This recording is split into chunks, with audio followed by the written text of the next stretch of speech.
Welcome back, detectives. Let's dive into another horrible case. The case of Jordan Worth. Alex Skeel was born on August 17, 1995 in Kingston upon Hull, into a warm and wealthy family. Alex Skeel also has a twin brother. The twins' health was not good when they were young because they were born prematurely.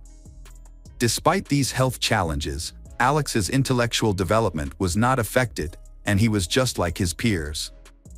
He was even able to actively participate in school sports. From a young age, his parents showered both sons with love and care, investing heavily in their education to give them a better life. After completing high school, both brothers enrolled at the prestigious Bedford College, where they continued their studies. Alex is smart, physically attractive and healthy thanks to his regular visits to the gym. He is quite shy, so he is hesitant to ask women out. In college, Alex met Jordan Worth, a young woman from a wealthy family. Jordan was very popular at college because of her fashion sense. At that time, many boys wanted to compete for her attention. Jordan also spends time volunteering, focusing on fundraising, organizing aid for local animal shelters and helping children in Africa facing famine. Her charitable efforts are contributions to a better world. Alex Skeel fell for Jordan immediately, drawn to her kindness, intelligence, and beauty. Although he thought someone so famous and talented would never notice him, Alex was surprised when Jordan took the initiative to get to know him. They began dating in 2012, when they were both 17. Jordan and Alex, they were called the cutest couple in college. The early stages of their relationship were filled with love, respect, and care for each other. They often showered each other with sweet gestures and exchanged gifts on important milestones. They were often seen smiling and hugging in photos, accompanied by heartfelt messages and declarations of love. To those around them, it seemed like they were destined to be together and begin their journey of lifelong happiness. Jordan and Alex quickly decided to move in together. As students, they relied heavily on the financial support of their parents, who accepted the couple's relationship. Alex's parents even liked Jordan, considering her a responsible and serious girl. Jordan planned to become a history teacher. She had a very good impression on those around her. However, over time, Jordan's behavior began to change. She became more and more controlling of Alex, and the situation got worse. Alex felt pressured to report her every move to Jordan. Jordan checked his personal correspondence, including his phone, emails, and social media, without hesitation. She often exploded in fits of jealousy, but Alex, being in love, tried to ignore this behavior. When Jordan began to choose his clothes, forcing him to wear only what she picked. Over time, Jordan continues to limit Alex's social life. She decides who he can and cannot spend time with, and when, ultimately controlling who he meets. As Alex's relationship with Jordan continued, connections with those around him began to break down. His family and childhood friends were cut off from him, but he seemed oblivious to the situation. Despite their seemingly perfect public image, Jordan was controlling Alex's interactions, deleting his phone contacts without his knowledge and blocking his loved ones. She also responded to messages on his behalf, often being rude and insulting. Jordan would delete chat histories, leaving Alex unaware of what he had said to others. As a result, people began to distance themselves from him. Alex's twin brother noticed that Jordan was preventing them from communicating with Alex. At the same time, their parents also noticed changes in Alex's behavior, causing them to become concerned. Alex began to pull away from his family and those close to him. He stopped visiting, even on holidays. When his mother tried to reach out, she was met with rudeness.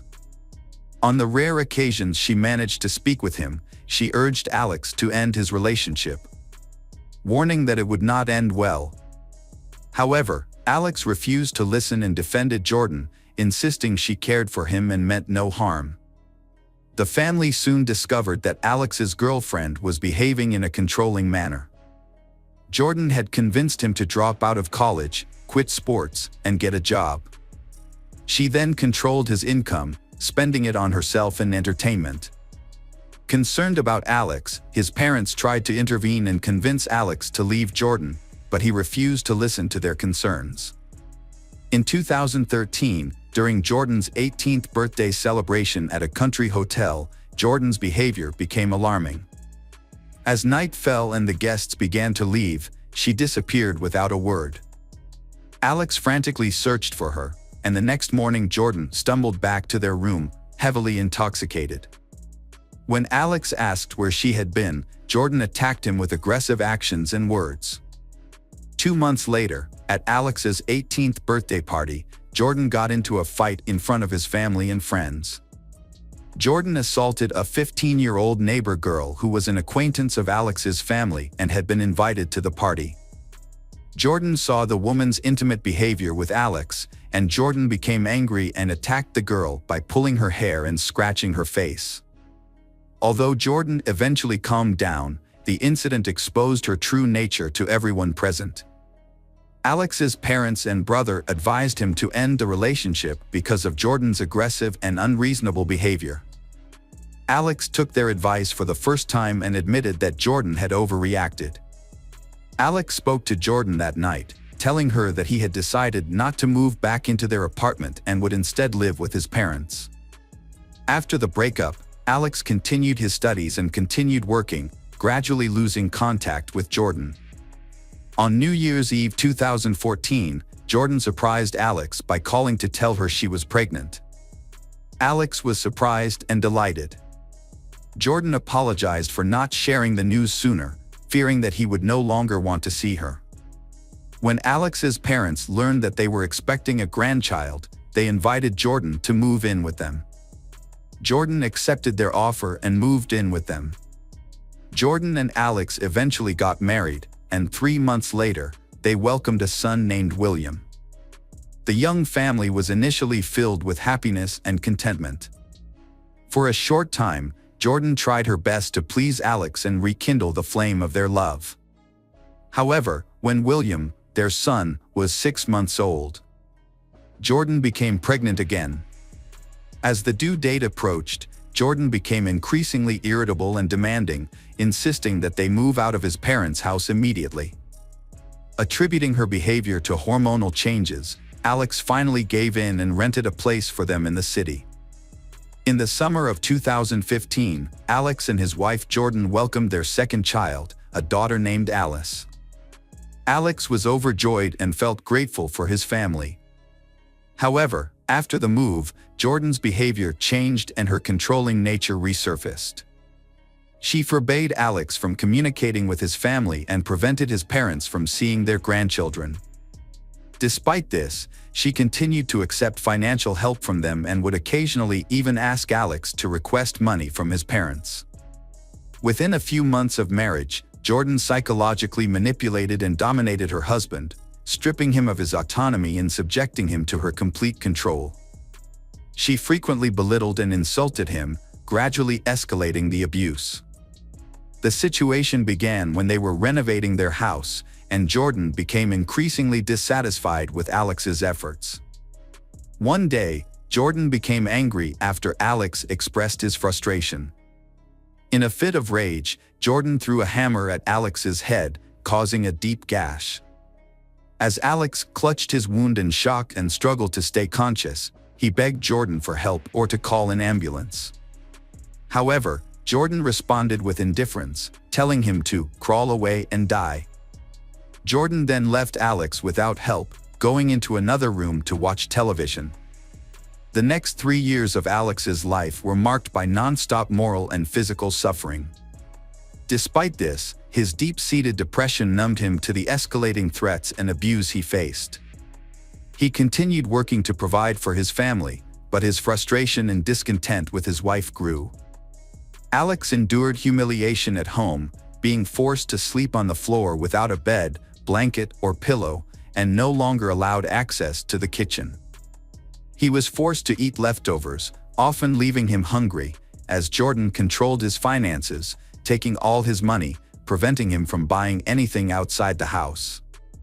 Jordan also disrupted Alex's sleep. Whenever Alex fell asleep, she would brutally attack him, hitting him on the head, cutting him, or pouring boiling water on him. As a result, Alex would wake up in excruciating pain, often bleeding or burned. He would then treat and bandage his wounds with whatever he could find, while Jordan calmly returned to bed.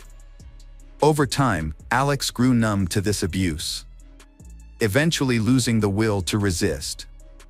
Alex is facing a brutal life, but neighbors and acquaintances believe the couple had a happy marriage. Jordan presented a perfect image on social media by posting old photos with captions expressing her love for her husband and how lucky she was to have found each other. However, the shocking reality is that she violently attacked Alex, knocked out his teeth and cut his arm with a knife, leaving deep wounds. Furthermore, Alex suffered severe burns and was unable to seek medical help, forced to treat his injuries with makeshift items such as plastic wrap and adhesive tape at home. The couple's neighbors frequently heard screams coming from the house, prompting some to call the police out of concern. However, whenever this happened, Jordan would convince the officers that everything was fine and they would leave. During a subsequent police visit, one of the officers noticed that the husband, Alex, had a fresh wound with blood running down his arm. He also appeared malnourished and had various bruises on his face. When Jordan tried to explain that her husband had mental health issues and sometimes harmed himself, the officer was unconvinced. Instead, they called paramedics, and Alex was taken to the hospital. The doctors were extremely worried about Alex's condition when he was admitted to the hospital. He was almost lifeless, and the severity of the injuries, especially on his arms, Alex's body was severely burned, with second and third-degree burns covering significant areas. His physical condition was extremely weak. Further examination revealed that the ligaments in Alex's shoulder were severely damaged, possibly due to repeated beatings. There was also a deep gash on his forearm, and the doctor found that Alex had lost several teeth and had multiple hematomas. At that moment, Jordan rushed into the hospital, insisting on Alex being discharged and emphasizing that she was responsible for Alex's health. Although Jordan insisted that nothing unusual had happened and that these were self-inflicted injuries, her tone did not convince anyone. Therefore, it was decided that she would be taken to the police station for further questioning. Initially, Jordan denied any wrongdoing, maintaining Alex was self-harming. However, when Alex's parents arrived after visiting him in the hospital, Jordan's story changed. She began to describe in detail the abuse she inflicted on Alex, claiming she treated him like a dog and that he couldn't escape her. At the same time, Jordan alleged that Alex's supposed infidelity and deliberate provocation led to her violent behavior. She also stated that he was mentally ill and had a history of self-injury. Alex's parents refuted these claims, but Alex himself was initially hesitant to testify against his wife. It wasn't until after receiving medical treatment and counseling that Alex felt brave enough to share the horrific experiences he endured at home over the years. Jordan wasn't overly concerned about her upcoming trial, expecting at most an administrative penalty. However, after all the testimony was heard, the judge found 22-year-old Jordan Worth guilty of serious charges. These included deliberately causing severe bodily harm, both physical and emotional abuse, and controlling behavior. Jordan was sentenced to 7.5 years in prison. Not even her status as a mother of 2 young children reduced the severity of the sentence. The court's decision shocked Jordan. Jordan's children remained in the care of their father and grandparents while she served her sentence. After years of recovering from her trauma, Alex now devotes her time to helping others, especially victims of domestic violence. After serving 5 years of a 7.5-year sentence, Jordan is set to be paroled on July 4, 2023. As part of her parole, she is prohibited from contacting Alex Skeel and their children. Jordan has started a new life, is engaged to Adam Steff, and is expecting their child. Hello friends, welcome to our channel. Today we're going to take a look at another horrible case with you. The case of Sarah Stern. Sarah Elizabeth Sarah was born on March 24, 1997, in Neptune City, New Jersey, to Michael and Susan Sarah. As their only child, Sarah received all the love and attention from her parents, who had been unable to have more children due to health issues. Sarah grew up to be a lively, cheerful, and outgoing child. She was involved in various activities, including school theater, photography, drawing, swimming, and softball. Her passion was art, and she aspired to become an artist or designer. After graduating from high school, Sarah enrolled in a local college to pursue her dream. Tragedy struck in the autumn of 2013 when Sarah's mother, Susan, passed away after a long battle with cancer.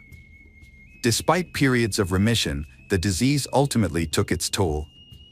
This devastating loss was a tremendous shock to the family, particularly for Sarah, who was extremely close to her mother. After a period of struggling with depression, Sarah began to support her ailing father and care for their beloved dog, Buddy. As time passed, her life started to improve, and she set goals for the future.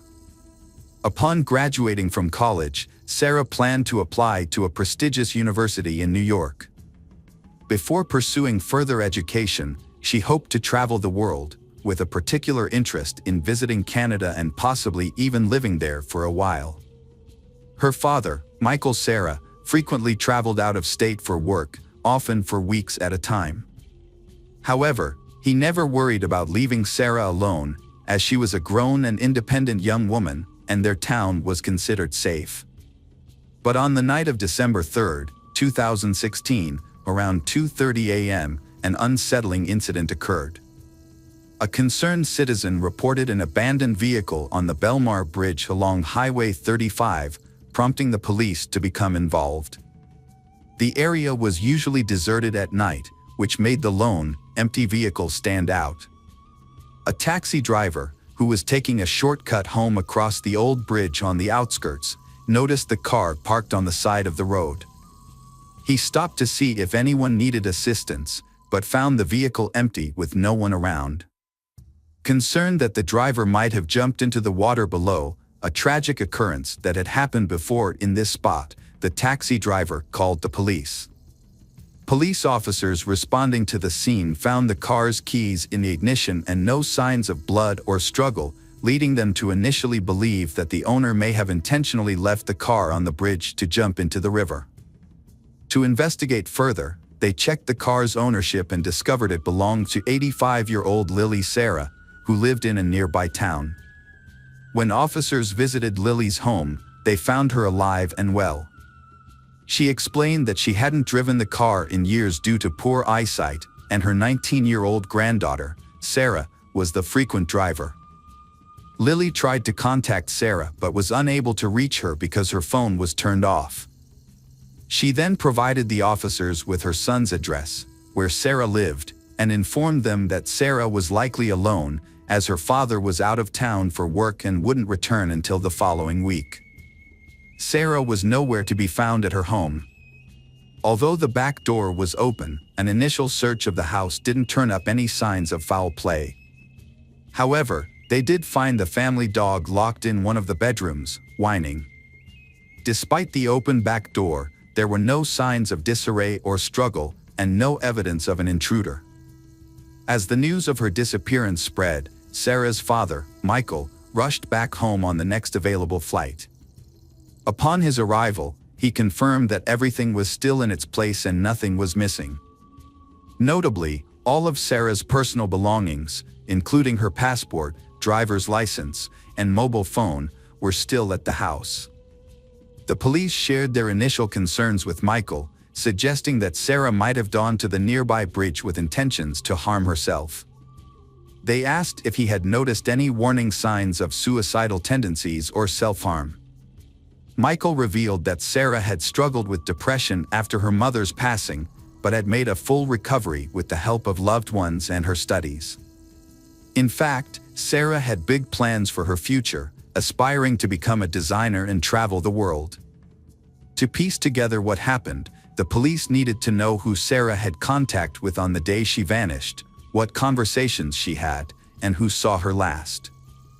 The first witnesses to come forward revealed that Sarah had spent most of December 2nd with her childhood friend, Liam McAtasney. As the last person to see her, Liam was a crucial part of the investigation. The police quickly decided to speak with him to gather more information and reconstruct the events of that day. When the police arrived at the McAtasney residence, they met with Liam's mother, who told them that her son was sleeping after a night shift. The officers asked her to wake Liam, who seemed confused about the situation. Once he was informed about Sarah's disappearance, Liam confirmed that they had spent the previous day together and agreed to go to the police station to give a statement. Liam shared that he and Sarah had attended college classes together that morning, but they decided to skip the last 2 lectures and go to her place to unwind instead. At her house, they played video games, chatted about their plans, and socialized. They briefly left her house twice to pick up food and visit a local supermarket. Liam left Sarah's house around 7 p.m. to go to his night shift job and did not see her again. Liam was also asked if Sarah had been struggling with any mental health issues. He explained that she had been battling deep depression since her mother passed away. He shared that Sarah often felt hopeless, wanting to escape or end her life, but he did not think that this meant she was planning to harm herself. He noted that she also struggled to connect with her father, leading to additional emotional strain. Liam considered it possible that Sarah's emotional state may have contributed to her disappearance. However, it was also clear that Sarah was planning a trip to Canada around that time and had recently exchanged money in preparation for her travels. Liam's testimony gained credibility when Canadian dollars were found in her bedside table drawer, though the amount was relatively insignificant.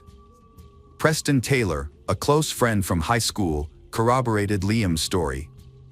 Preston mentioned that Sarah had struggled with depression, leading him to wonder if she had fled to Canada or taken her own life by jumping off a bridge.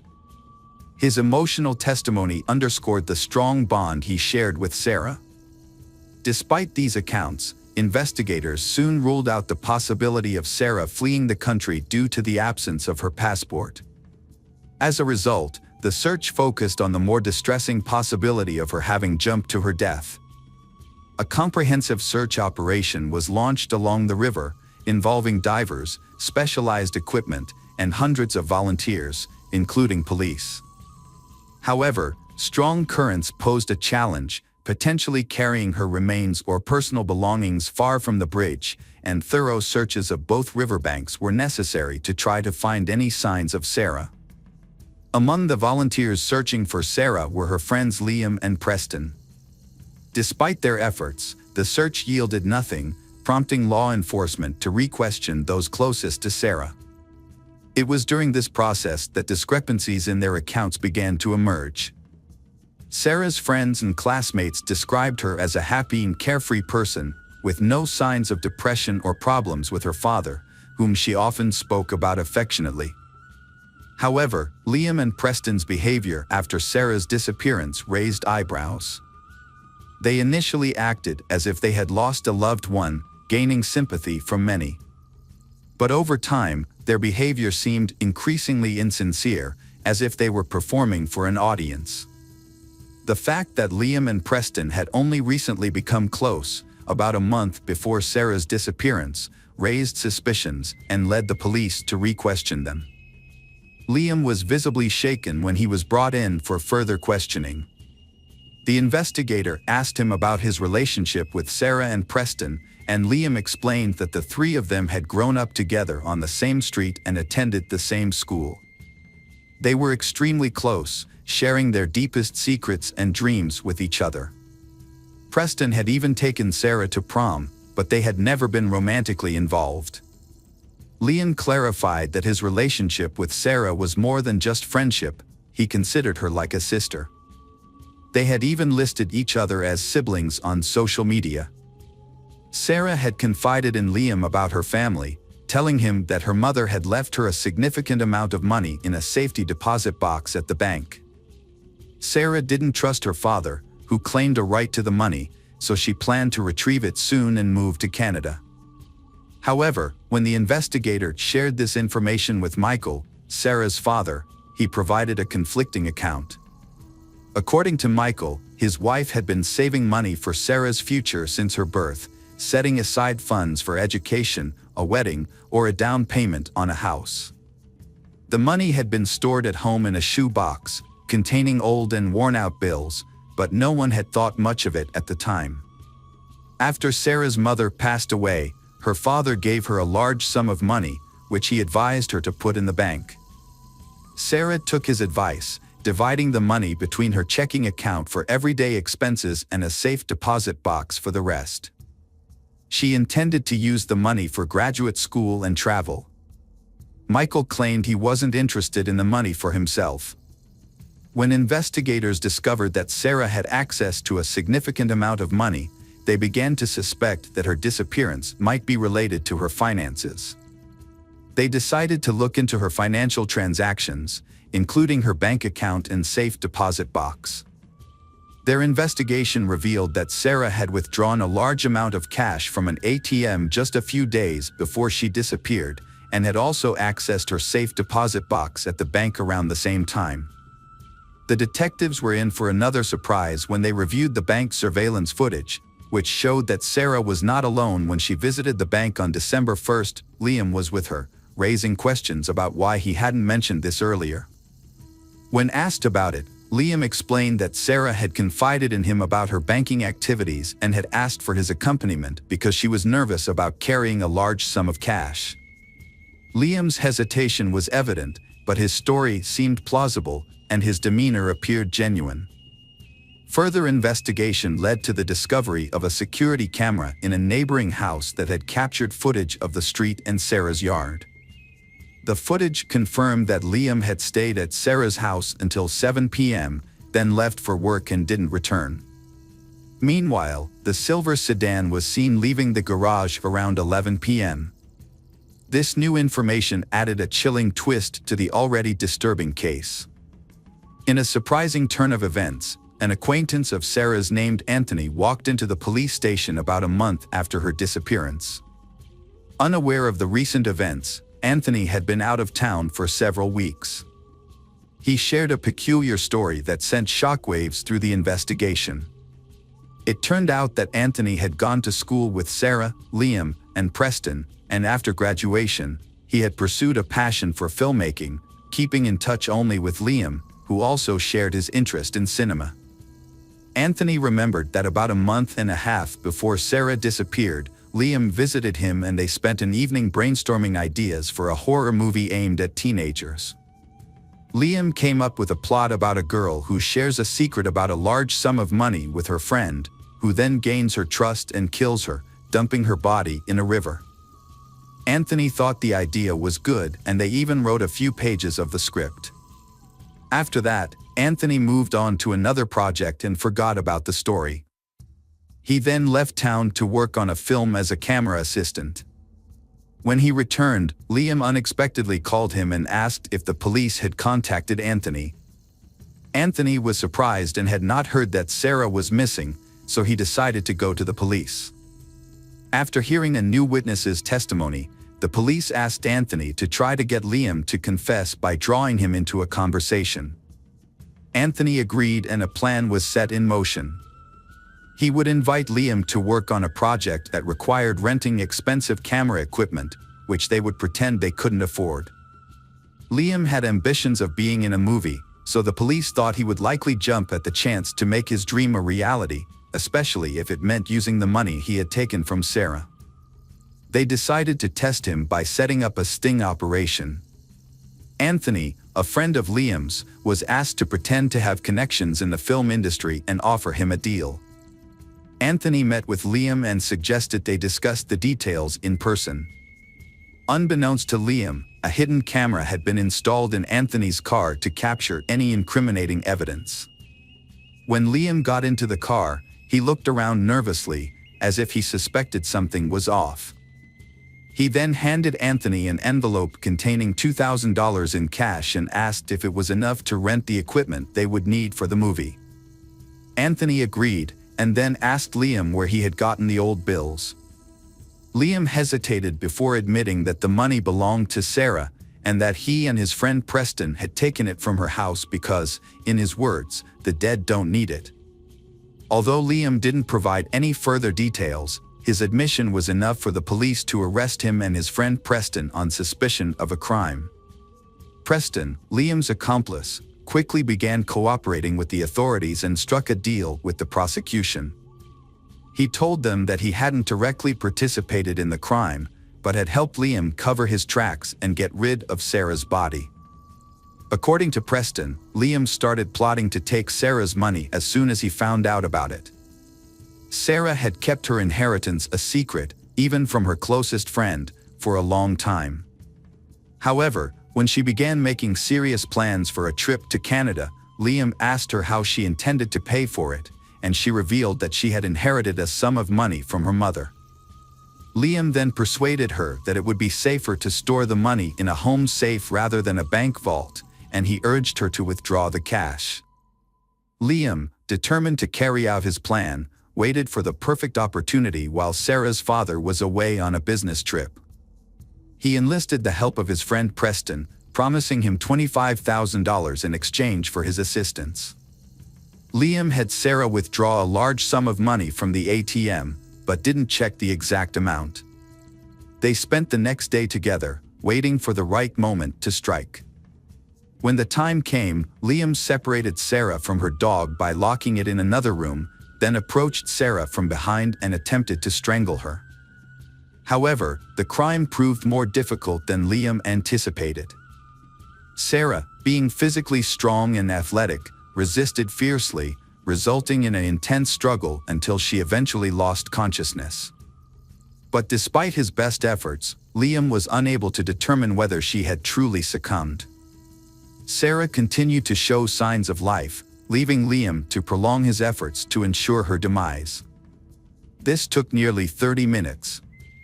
Only when Liam was certain Sarah was dead did he leave her house, going about his normal routine by heading to work. He then had Preston follow up on his original instructions, no doubt aiming to ensure their sinister act would go unnoticed. Liam McAtasney snuck into Sarah's house through the back door, avoiding the camera's view, and dragged the body to the garage. He then cleaned up the room to remove any evidence. A couple of hours later, he returned to the house, took a small safe from Sarah's room, and placed the body in the car. Liam drove away carefully to avoid being caught on the neighbor's camera. He met Preston at a bridge, where they transferred the body to Preston's car and then disposed of it in a nearby river. After disposing of the body, they cleaned the car and drove back to Liam's house to divide the stolen money. However, they were disappointed to find only $110,000 in the safe. They decided to be cautious and not spend the old bills immediately to avoid raising suspicion. Preston buried the safe in a local park, and they only spent the money Sarah had withdrawn from her account. During the trial, Preston confessed to the crime, but Liam denied any involvement and tried to shift the blame to his friend. Liam's lawyer also claimed his client was innocent, suggesting that Preston acted alone. The case was complicated by the fact that Sarah's body was never found. When police searched Liam's house, they found a small key that fit the buried safe, which was identified by Preston as evidence of Liam's guilt. The trial of Liam McAtasney lasted over 2 years. Despite the fact that Sarah Stern's body was never found, the evidence presented in court proved McAtasney's guilt. This evidence included a script he had written months before the crime, a key to a safe found in his home, incriminating statements he made in the car, and old bills he had given to someone. Furthermore, fingerprints belonging to Liam and his accomplice, Preston Taylor, were found inside the safe. A co-worker of Liam's also testified that he had been absent from work for a few hours on the night of the crime and had asked someone to cover for him. As a result of the trial, Liam was sentenced to life in prison without the possibility of parole. Preston, who had not directly participated in the crime, received an 18-year sentence for obstructing justice and hindering the investigation. Preston will be eligible for parole in 15 years. Unfortunately, Sarah Stern's body has still not been found. Hello friends, welcome to our channel. Today we're going to take a look at another horrible case with you. The case of Belinda Temple. 1986 was the year Belinda started her college education in her hometown. Unlike her twin sister Brenda, who attended Steve Austin University, Belinda stayed close to home. Her decision was largely influenced by her relationship with Marshall Kelmy, who was 3 years her senior. Belinda was deeply infatuated with Marshall, and this relationship began during her high school years. However, Belinda's parents were not in favor of this relationship. They feared that being involved with Marshall would hinder their daughter's opportunities for a prestigious education. They also worried about the potential consequences of an early pregnancy, which might lead to Belinda dropping out of college altogether. The disapproval of Belinda's parents led to numerous arguments at home. Belinda's mother was particularly opposed to the idea of her daughter moving in with Marshall before marriage. She made her stance clear by stating, "He is nobody to you. Once you're married, you can move out, but until then, you have a home here." This remark seemed to only strengthen Belinda's resolve. In a bold move, Belinda and Marshall announced their decision to get married during a family dinner. Despite the tension, they shared their plans, which was met with a heavy, uncomfortable silence. Belinda's mother was visibly upset but seemed resigned to their decision, gritting her teeth and remaining silent for the rest of the evening. In reality, Belinda had made up her mind to marry Marshall as a way to assert her independence and prove to her parents that she was capable of making her own decisions. They didn't have a grand wedding celebration. Belinda wore her sister's white dress, invited a few close friends, and she and Marshall signed the papers. Afterward, they strolled around the city, enjoying champagne and each other's company. The next day, Belinda packed her belongings and moved in with her husband, who was still living with his parents. They hadn't planned to rent a separate place. Getting married didn't change much in their relationship. As mentioned earlier, Belinda's primary reason for marrying was to gain independence and stop her mother's nagging. However, her new life turned out to be quite unpleasant. Less than 6 months later, Marshall started spending less time at home, claiming he was working late. In reality, he was seeing another woman. Belinda discovered this when she noticed her husband acting strangely. One day, she waited until his work hours ended and followed him, which is when the truth came to light. She saw Marshall walking hand in hand with a woman she didn't know, likely a colleague. The deceived wife, Belinda, left her husband, Marshall, after discovering his infidelity. She didn't create a scene, but instead packed her belongings and returned to her mother's house.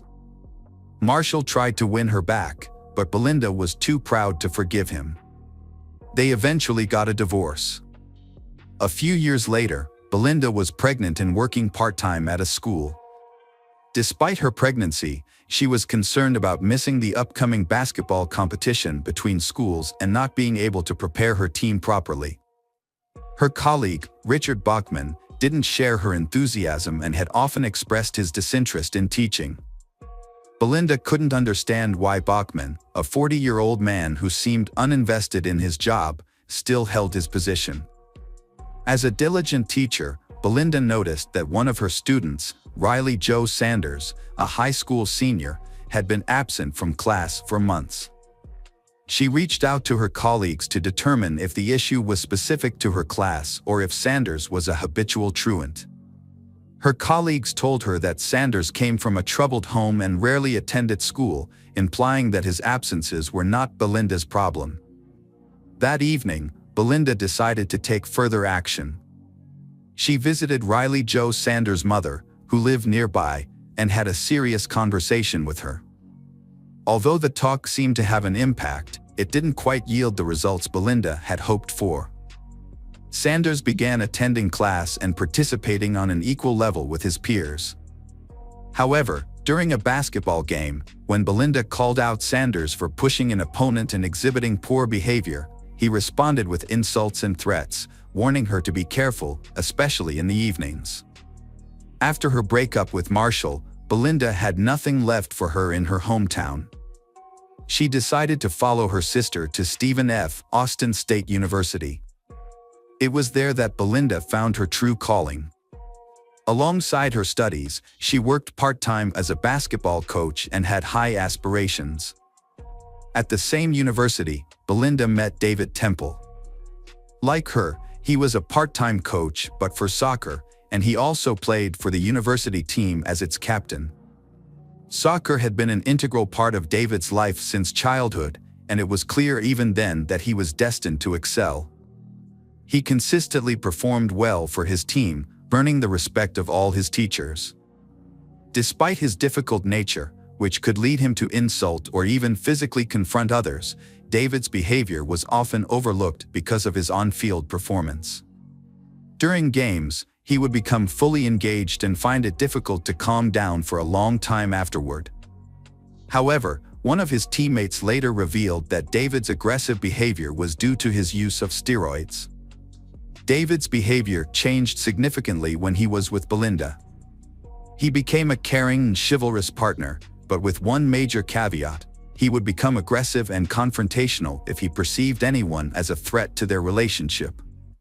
Belinda was well received by David's parents, who admired her love for sports, a common interest she shared with their son. However, Belinda's twin sister and friends were less than thrilled about her relationship with David. They had known Belinda as a strong-willed and independent person, but since being with David, she had become more subdued and focused on pleasing him. Her relationship with her family also suffered, with less frequent phone calls and visits, which naturally caused concern among her loved ones. As graduation approached, David and Belinda adopted a bull terrier named Shaq. After receiving their diplomas, they got married in 1999. January 1999, David and Belinda Temple were expecting their second child. With the due date nearing, doctors predicted Belinda would go into labor within a couple of weeks. As with many pregnant women, Belinda was frequently exhausted, and caring for their son Evan added to her fatigue. One evening, David decided to give his wife a break from household chores and allow her some rest. To minimize distractions, David took Evan for a walk in the park. As they strolled through the fresh air, their hunger grew, so they stopped at a cafe for a snack. After their cafe visit, David and Evan headed home. Upon arrival, David noticed the front door had broken glass. He quickly told Evan, "I'm going to take you to visit Harland for a bit, okay?" Without waiting for Evan's response, David led him to a neighbor's house, where family friends lived. Evan, struggling to keep up, asked, "Why can't we go to Mom's?" David, unsure of how to respond, said, "Mom's in the hospital right now." The neighbor, Quentin Harland, had just opened the door to unexpected visitors when David rushed past him, taking his son into the living room without a word. David then ran towards his own house, leaving Quentin confused. Quentin shouted to his wife to care for the child and followed David. "What's going on?" Quentin asked, but before David could respond, they reached David's house, where Quentin saw the front door was broken. Upon entering, Quentin saw the house was in disarray, with open closets and belongings scattered everywhere. A trail of blood led to the stairs, prompting Quentin to push David aside. Under the stairs, in the dressing room, they found Belinda lying face down with a severe head wound. David, seemingly in shock, didn't react. Instead, he took out his phone and called the police.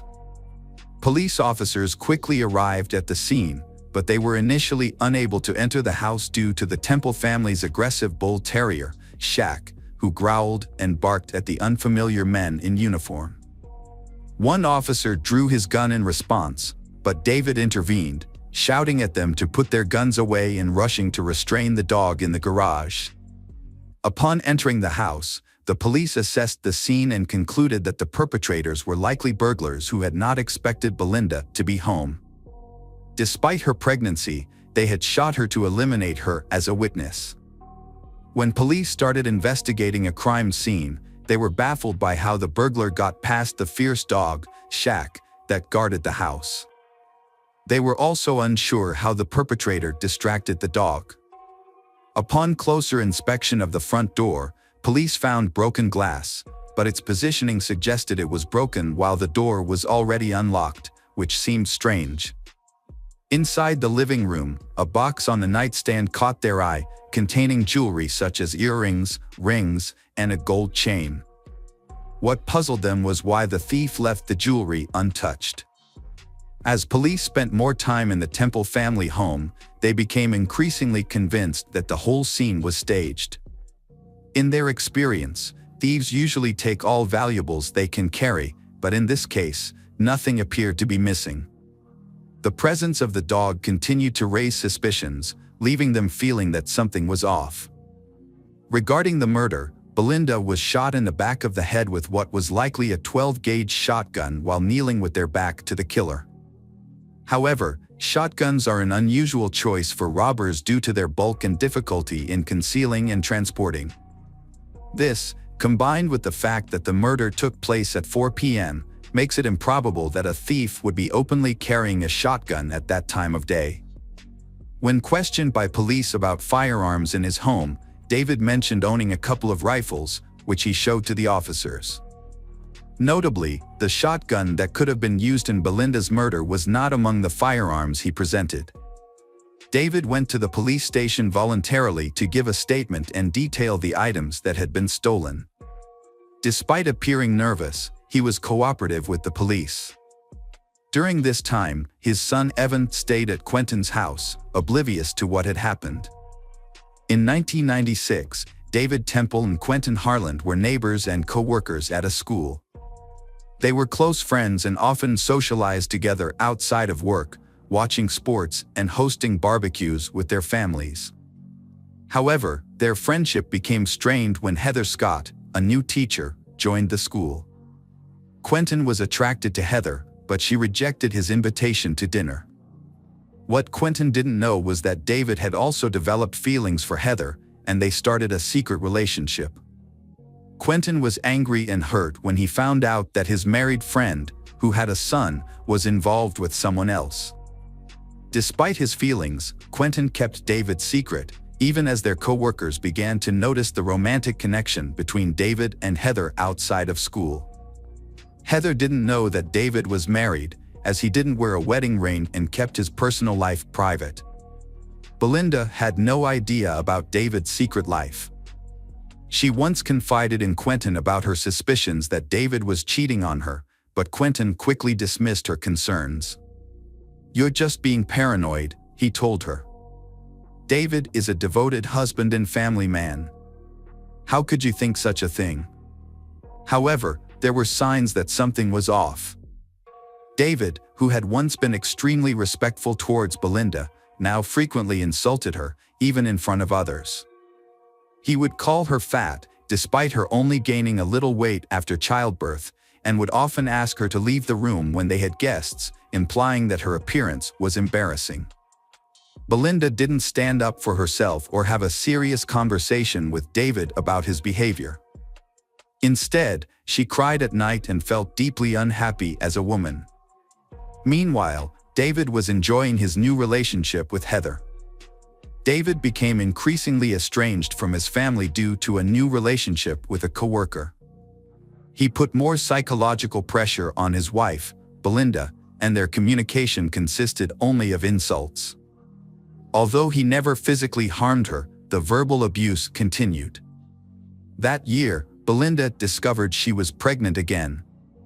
The news made her forgive David's past transgressions, and she felt ecstatic. David attempted to appear as a happy father, but it seemed insincere. Sometimes, he would not come home at night, and Belinda was afraid to ask why because she feared his angry outbursts and the potential scandal that could follow. A pregnant Belinda often asked her husband David for help in preparing for the baby's birth, such as running errands, fixing up the nursery, and installing shelves. However, David consistently ignored her requests, leaving Belinda to handle everything on her own, including shopping, painting, and assembling furniture, despite being 8 months pregnant. As Christmas approached, Belinda suggested discussing gift ideas with David, but he proposed skipping gifts that year to save money for the baby.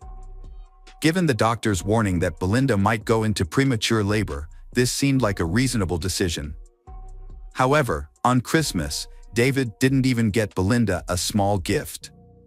Instead, he announced that he was leaving to spend the New Year's holidays with friends on a hunting trip. Belinda confided in her sister, who immediately changed her plans to be with Belinda, ensuring she wouldn't feel abandoned, especially since labor could start at any moment. David, during the holidays, spent the time with Heather, who wore a gold necklace given to her by David as a Christmas gift.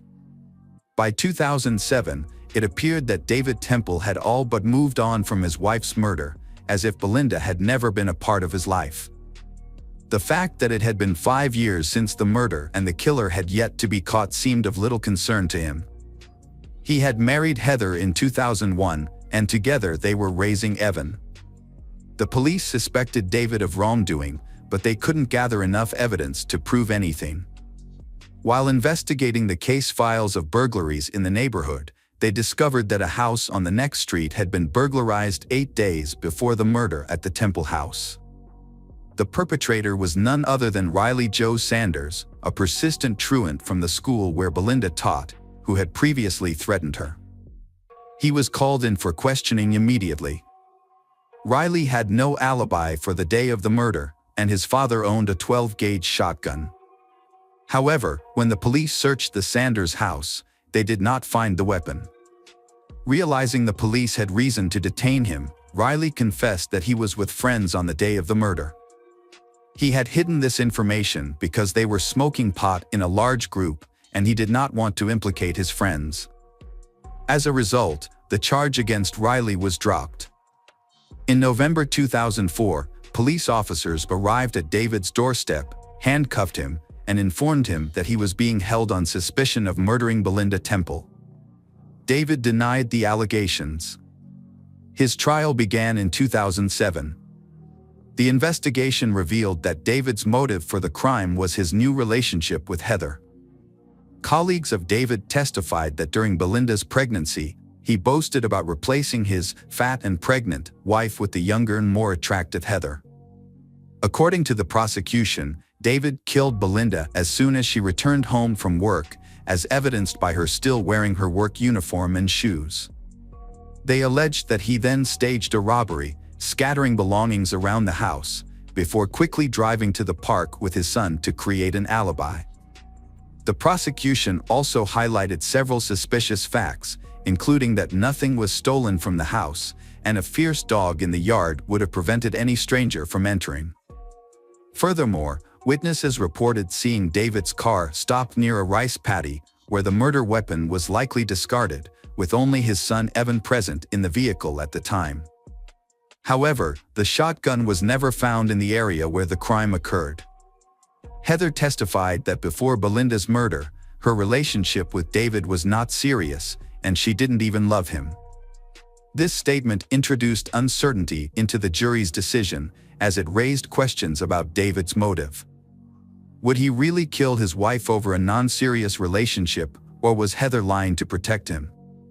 In November 2007, David was sentenced to life in prison. 2 years later, a friend of Riley Sanders came forward to the police to clear David's conscience. According to this friend, Riley had previously confided in him about taking his father's shotgun with the intention of robbing the Temple family home. Riley wanted to teach his teacher, David Temple, a lesson. Riley claimed that he had almost entered the house but was thwarted by a bull terrier that ran out of the garage. He shot at the dog but missed, and fearing the noise would attract neighbors, he quickly ran away. This new testimony was submitted to the court, prompting a review of the case. David was released from prison on bail while the review was underway. Meanwhile, Heather decided she no longer wanted to be married to someone who had spent so much time in jail and whose future was uncertain. She filed for divorce. The jury took a long time to deliberate on David's sentence. The case wasn't revisited until 2023, when David was still awaiting a final decision on his sentence. David was ultimately convicted and received a life sentence with the possibility of parole after 17 years. Throughout the trial, his son Evan struggled to accept that his father was capable of committing such a heinous crime. Evan continued to support his father until the very end. Hello friends, welcome to our channel. Today we're going to take a look at another horrible case with you. The case of Shanynthia Gardner. Shanynthia Gardner was born in Memphis, Tennessee, in the late 1980s. Shaninthia's childhood was relatively ordinary. She was a beautiful, slender, curly-haired brunette with a talent for music and a creative spirit. She had a gift for composing songs and singing, which earned her local recognition and fame. Her love for music was just one of her passions. In addition to singing, Shanynthia enjoyed fashion and photography. She was a natural in front of the camera and had an artistic eye for capturing everyday moments. Despite her many creative pursuits, Shanynthia was also devoted to charity and her faith. She regularly attended church and prioritized her family's needs. Her life seemed to be on a promising path, filled with potential and possibilities. Shanynthia was 14 years old when she met Dur Clayton through mutual friends. They quickly discovered common interests and became friends. As they grew older and graduated from high school, their friendship evolved into a romantic relationship. They were perceived as a serious and stable young couple, but had some minor run-ins with the law, including traffic violations and disorderly conduct. In 2008, Dur faced a serious accusation of assaulting a woman, although it was allegedly unintentional. Fortunately for him, the charges were eventually dropped. That same year, Shanynthia and Dur began living together, and they had a son. Shanynthia took on a caring motherly role not only to their son but also to Dur's 2 children from a previous relationship. Sonia Clayton, Dur's mother, considered Shanynthia a part of their family, not just she her son loved. Shaninthia's devotion to her children made her special in Sonia's eyes. Although the relationship between Shanynthia and Dur was short-lived, they maintained some contact after the breakup. In Sonia's opinion, Shanynthia remained a good partner and caring mother to Dur. Shaninthia's marriage to Martin Gardner marked a new chapter in her life. He brought joy and stability, and she won him over with her kindness and love for children. To Martin, Shanynthia embodied feminine tenderness and wisdom. Shanynthia and Martin's life together progressed quickly. In September 2013, they moved into an apartment in southeast Shelby County and started their life together. After their wedding, they welcomed their first child, Telone. The following year, Saya was born, and soon after, 2 more girls, Savi and Yazzie, joined the family. In total, Martin and Shanynthia had 4 children together, in addition to Shaninthia's child from a previous relationship. For the young mom, her children were always the top priority. She enjoyed her part-time work at the Children's Hospital and was also actively involved in a center that raised funds to support children in need. Helping others was her true calling, and she dedicated her life to it with gratitude. Friday, July 1st, 2016, began like any other ordinary day. At around noon, Shanynthia was speaking with her husband, Martin, over the phone. Her voice remained calm, as it typically was. She told her husband she was going to watch a movie with the kids, giving no indication that anything was amiss on this ordinary day.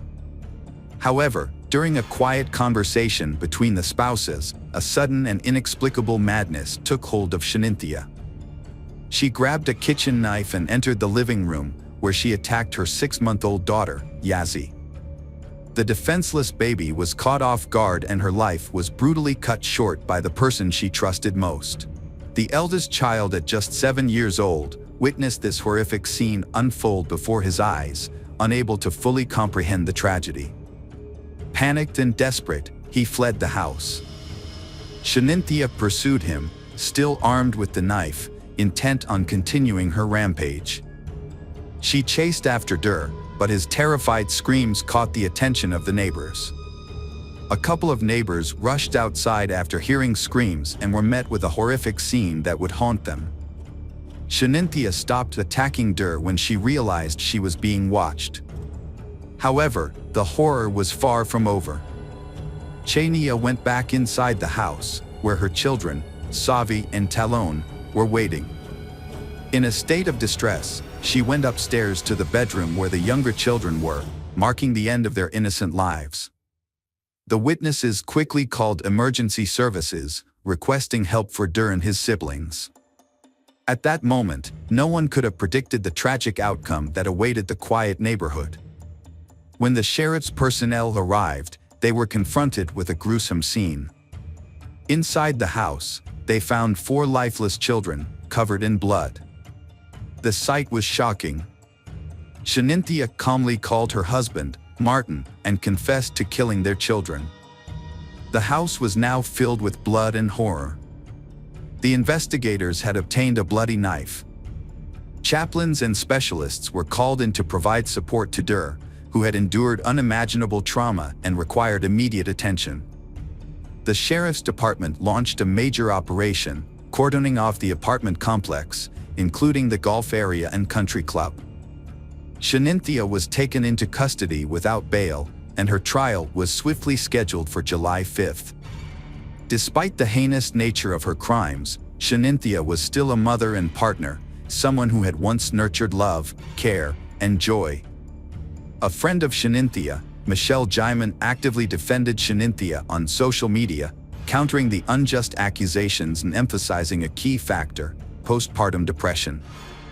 The case sparked discussions, with Dr. Joel Rissman, a psychiatrist at the University of Tennessee Medical Center, noting that mothers killing their children is rare and often linked to mental health problems. Dr. Rissman also highlighted the state's insufficient mental health funding, which frequently leaves families without vital support. Dr. Diane Barnes, a specialist in psychology and postpartum health, clarified the distinction between postpartum depression and postpartum psychosis. She emphasized that these are 2 separate conditions with distinct symptoms. Although the exact nature of Shaninthia's condition required further examination, Dr. Barnes expressed skepticism that a woman experiencing postpartum depression would commit such acts, instead suggesting psychosis as a more plausible explanation. Dur's father did not believe Shanynthia was guilty. Although he was not his son's guardian, he was able to visit him after his relationship with Shanynthia ended, but this stopped in November 2014.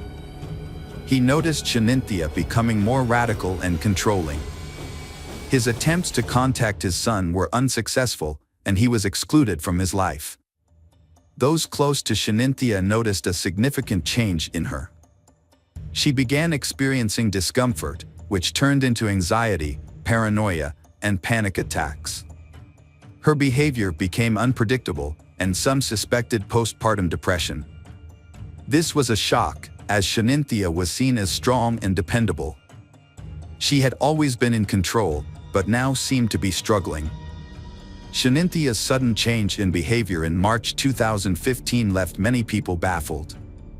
At first, her friends and family couldn't understand what was happening.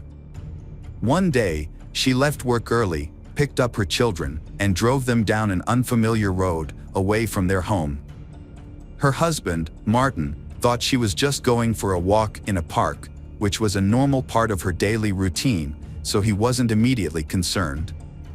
However, as the hours went by, Shanynthia never came home, which worried Martin greatly. He decided to alert the authorities to look out for his wife, who was driving with their 5 children.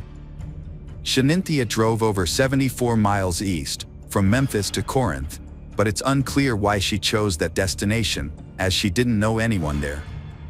She was later found in the emergency room of St. Francis Hospital, but the police didn't explain how she ended up there. Shanynthia had superficial cuts on her neck and one wrist. If she had attempted to harm herself, her children were the only witnesses, but they were too young to understand what was happening.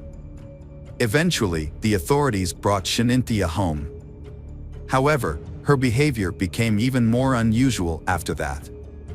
She told Martin that someone was threatening her and their family, which shocked him, as she provided no details about the supposed threat or who was behind it. There had been no previous incidents of this kind. When Shanynthia was with family and friends, she began complaining about her job and workload, claiming it made her feel terrible. She soon started saying that some co-workers wanted to harm her. Despite these strange claims, Shanynthia showed no signs of being violent or abusive towards her children or others. The investigation into Shanynthia Gardner's case proved to be a challenging process. Craig Morton, her defense attorney, opted not to discuss the case with the media in its initial stages, deeming it premature for such comments. During the court hearing on July 5, 2016, Shanynthia remained silent, appearing via video link. Despite being questioned by Judge Lambert, she refrained from speaking. Following the trial, Shanynthia was transferred to the Mental Health Institute. Her relatives attended the courthouse but chose not to speak with reporters. Meanwhile, Morton's attorney and prosecutor Jennifer Nichols intended to file a motion to preserve evidence, including information obtained from social media. January 2017 saw Shanynthia formally charged with 4 counts: aggravated child abuse, aggravated murder with a deadly weapon, another count of aggravated child abuse, and child neglect. The investigation into the mysterious and gruesome events continued, leaving the community seeking justice and answers to numerous questions. During the hearing, loved ones of Shanynthia testified about the events of that fateful day. Sonia, Martin's mother, was shocked to learn of the tragedy and rushed to the scene to find her grandson, Der. Initially, she thought something supernatural was involved, but as the shock wore off, she considered possible motives. Sonia wondered if their potential divorce and fear of caring for 5 children alone might have driven Shanynthia to commit the horrific act.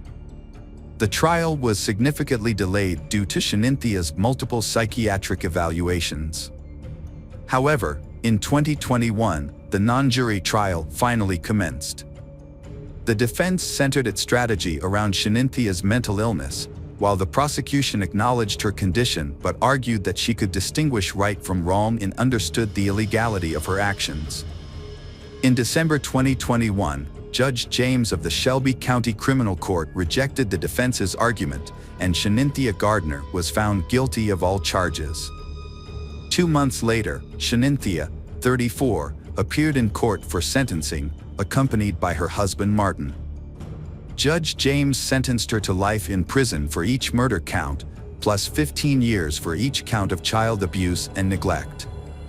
Shanynthia can apply for parole only after serving 51 years. Considering the 5 years she spent in prison before sentencing, she will be eligible for parole in approximately 46 years, at the age of 80. After the sentencing, the prosecutor expressed agreement with the decision, citing that it aligned with their goal of achieving justice for Martin and his children. Upon hearing the verdict, Martin felt a sense of relief knowing that Shanynthia would no longer be able to harm any more children. An evening vigil was held at the apartment complex where the family lived, attended by neighbors, family members, and law enforcement officers.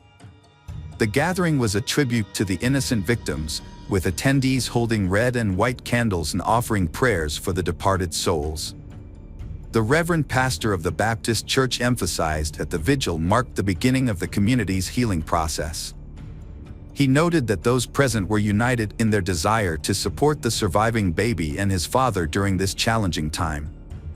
Der did not attend the memorial ceremony, with his grandmother Sonia explaining to the media that he was too consumed by anger to participate.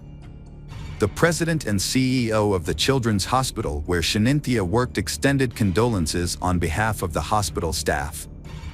Martin's colleagues created a social media account to support him with the funeral arrangements for his 4 children. At the ceremony, Martin displayed remarkable strength and dignity in his speech as he shared a few words about his children and family. He concluded by emphasizing that his home was once filled with happiness when his children and Shanynthia were present, and that he would always cherish this memory. Hello friends, welcome to our channel. Today we're going to take a look at another horrible case with you. The case of Samadi Fonseca Fernandez. Samadi was born in Costa Rica in February 1975. Her family and early life are not well documented. She spent her childhood in an area called Cuba, where she lived with her mother, Sonia Fonseca. Samadi attended a local school, where she demonstrated a challenging and conflicted personality from an early age. She had difficulty accepting rejection and often used force or deception to get what she wanted. People who knew her recall that Samadi's striking appearance and perfect figure made it easy for her to charm men, but she struggled to maintain relationships. Her beauty and charisma were matched by her greed and vanity, which led her to prioritize material wealth and self-interest above all else. This attitude often discouraged potential partners.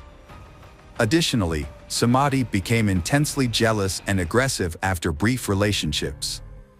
Samadi's doll-like appearance led to her working as a Barbie lookalike at a large Universal bookstore for several years. This earned her a flattering nickname that stuck with her throughout her life.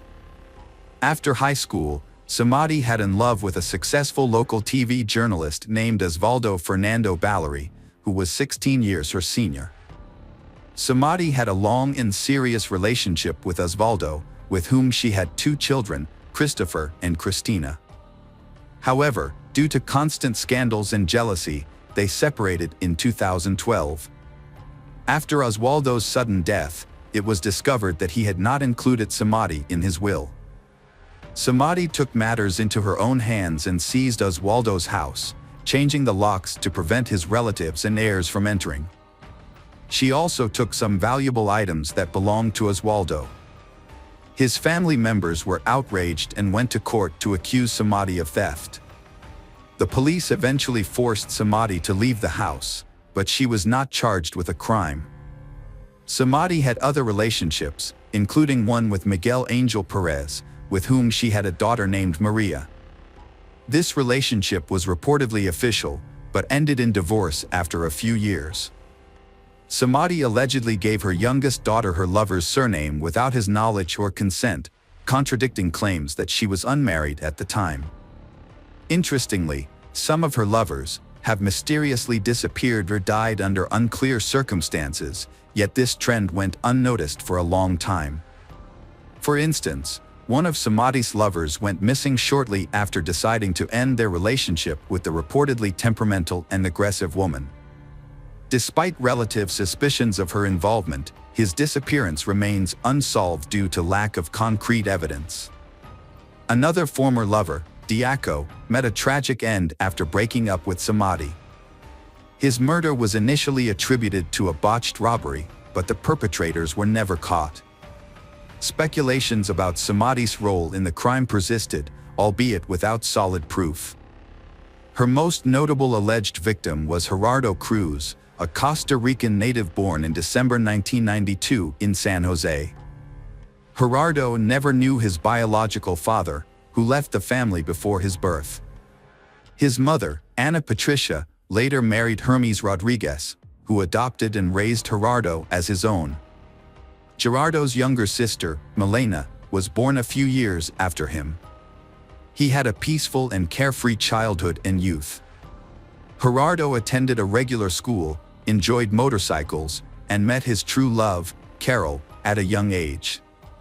By 23, he, Carol, and their 4-year-old daughter Genesis moved into his aunt and uncle's house in San Sebastian, a suburb of the city. Gerardo took a job at a local bakery to support his family. They were happy, especially with the news of a second child on the way. In the summer of 2015, Gerardo met Sumati, a 40-year-old woman who regularly visited the bakery. She was attractive, fashionably dressed, and flirtatious. As Sumati aged, she began to have relationships with younger men, likely flattered by their attention. Despite their nearly 20-year age difference, Gerardo became infatuated with Sumati and started secretly meeting with her. She visited the bakery almost daily, catching the attention of other employees. Sumati often brought her 19-year-old daughter, Christina, to the bakery. Initially, Gerardo balanced his family life and secret meetings with Sumati without either woman knowing about the other. However, Gerardo soon let his guard down, boasting to friends and colleagues about his relationship with Sumati, describing her as a terrific mistress who spoiled him with gifts. Rumors about Gerardo's affair soon reached his mother, who attempted to persuade him to end the relationship. The affair was short-lived, ending in October 2015, when Sumati discovered that his mistress, Gerardo, was married with a pregnant wife and a young daughter. Upon learning this, Sumati became enraged. She began harassing Carol, Gerardo's wife, with threatening calls and messages, warning her that Gerardo would be harmed if he didn't return to her exclusively. Gerardo apologized to his wife and reconciled, keeping their family intact. He underestimated Sumati's malice, thinking she would move on and calm down after the breakup. However, Sumati's vindictiveness was more intense than Gerardo anticipated. Shortly after the breakup, Gerardo witnessed a disturbing incident. While walking downtown, Gerardo noticed an older man secretly filming under a young girl's mini-skirt with his phone. Outraged, Gerardo took out his phone to record the scene. He then approached she, told her what was happening, and advised her to report the incident to the police. Gerardo chased the man for about 2 minutes, trying to get a clear shot of his face on camera. During the chase, Gerardo asked loudly if the man was enjoying taking photos of his sister's underwear without their consent. The man eventually jumped into a taxi and escaped. That night, Gerardo posted the video on his social media page, and it quickly went viral. Internet users identified the man as Luis Solmano Delgado, a former Ministry of Finance employee. As a result, Gerardo became a national celebrity, giving daily interviews to newspapers and appearing on TV and radio shows. He condemned Delgado's actions and stated that he had no regrets about exposing him. However, Delgado's lawyers began working against Gerardo, accusing him of violating the law by distributing the video. They prepared a lawsuit against him, which left Gerardo surprised and confused. He couldn't understand why he was being judged for exposing his actions, rather than the man being held accountable for his behavior. Gerardo's last interview was on October 7th at a local radio station. Feeling confident and believing he had nothing to hide, he spoke openly. The following day, Gerardo had plans to meet his friend Oswald after work, but he suddenly canceled, citing an unexpected emergency. It was later revealed that he had received a message from Sumati, luring him to the park that evening under the pretext of another interview. Gerardo had no reason to suspect anything was amiss and trusted his former lover.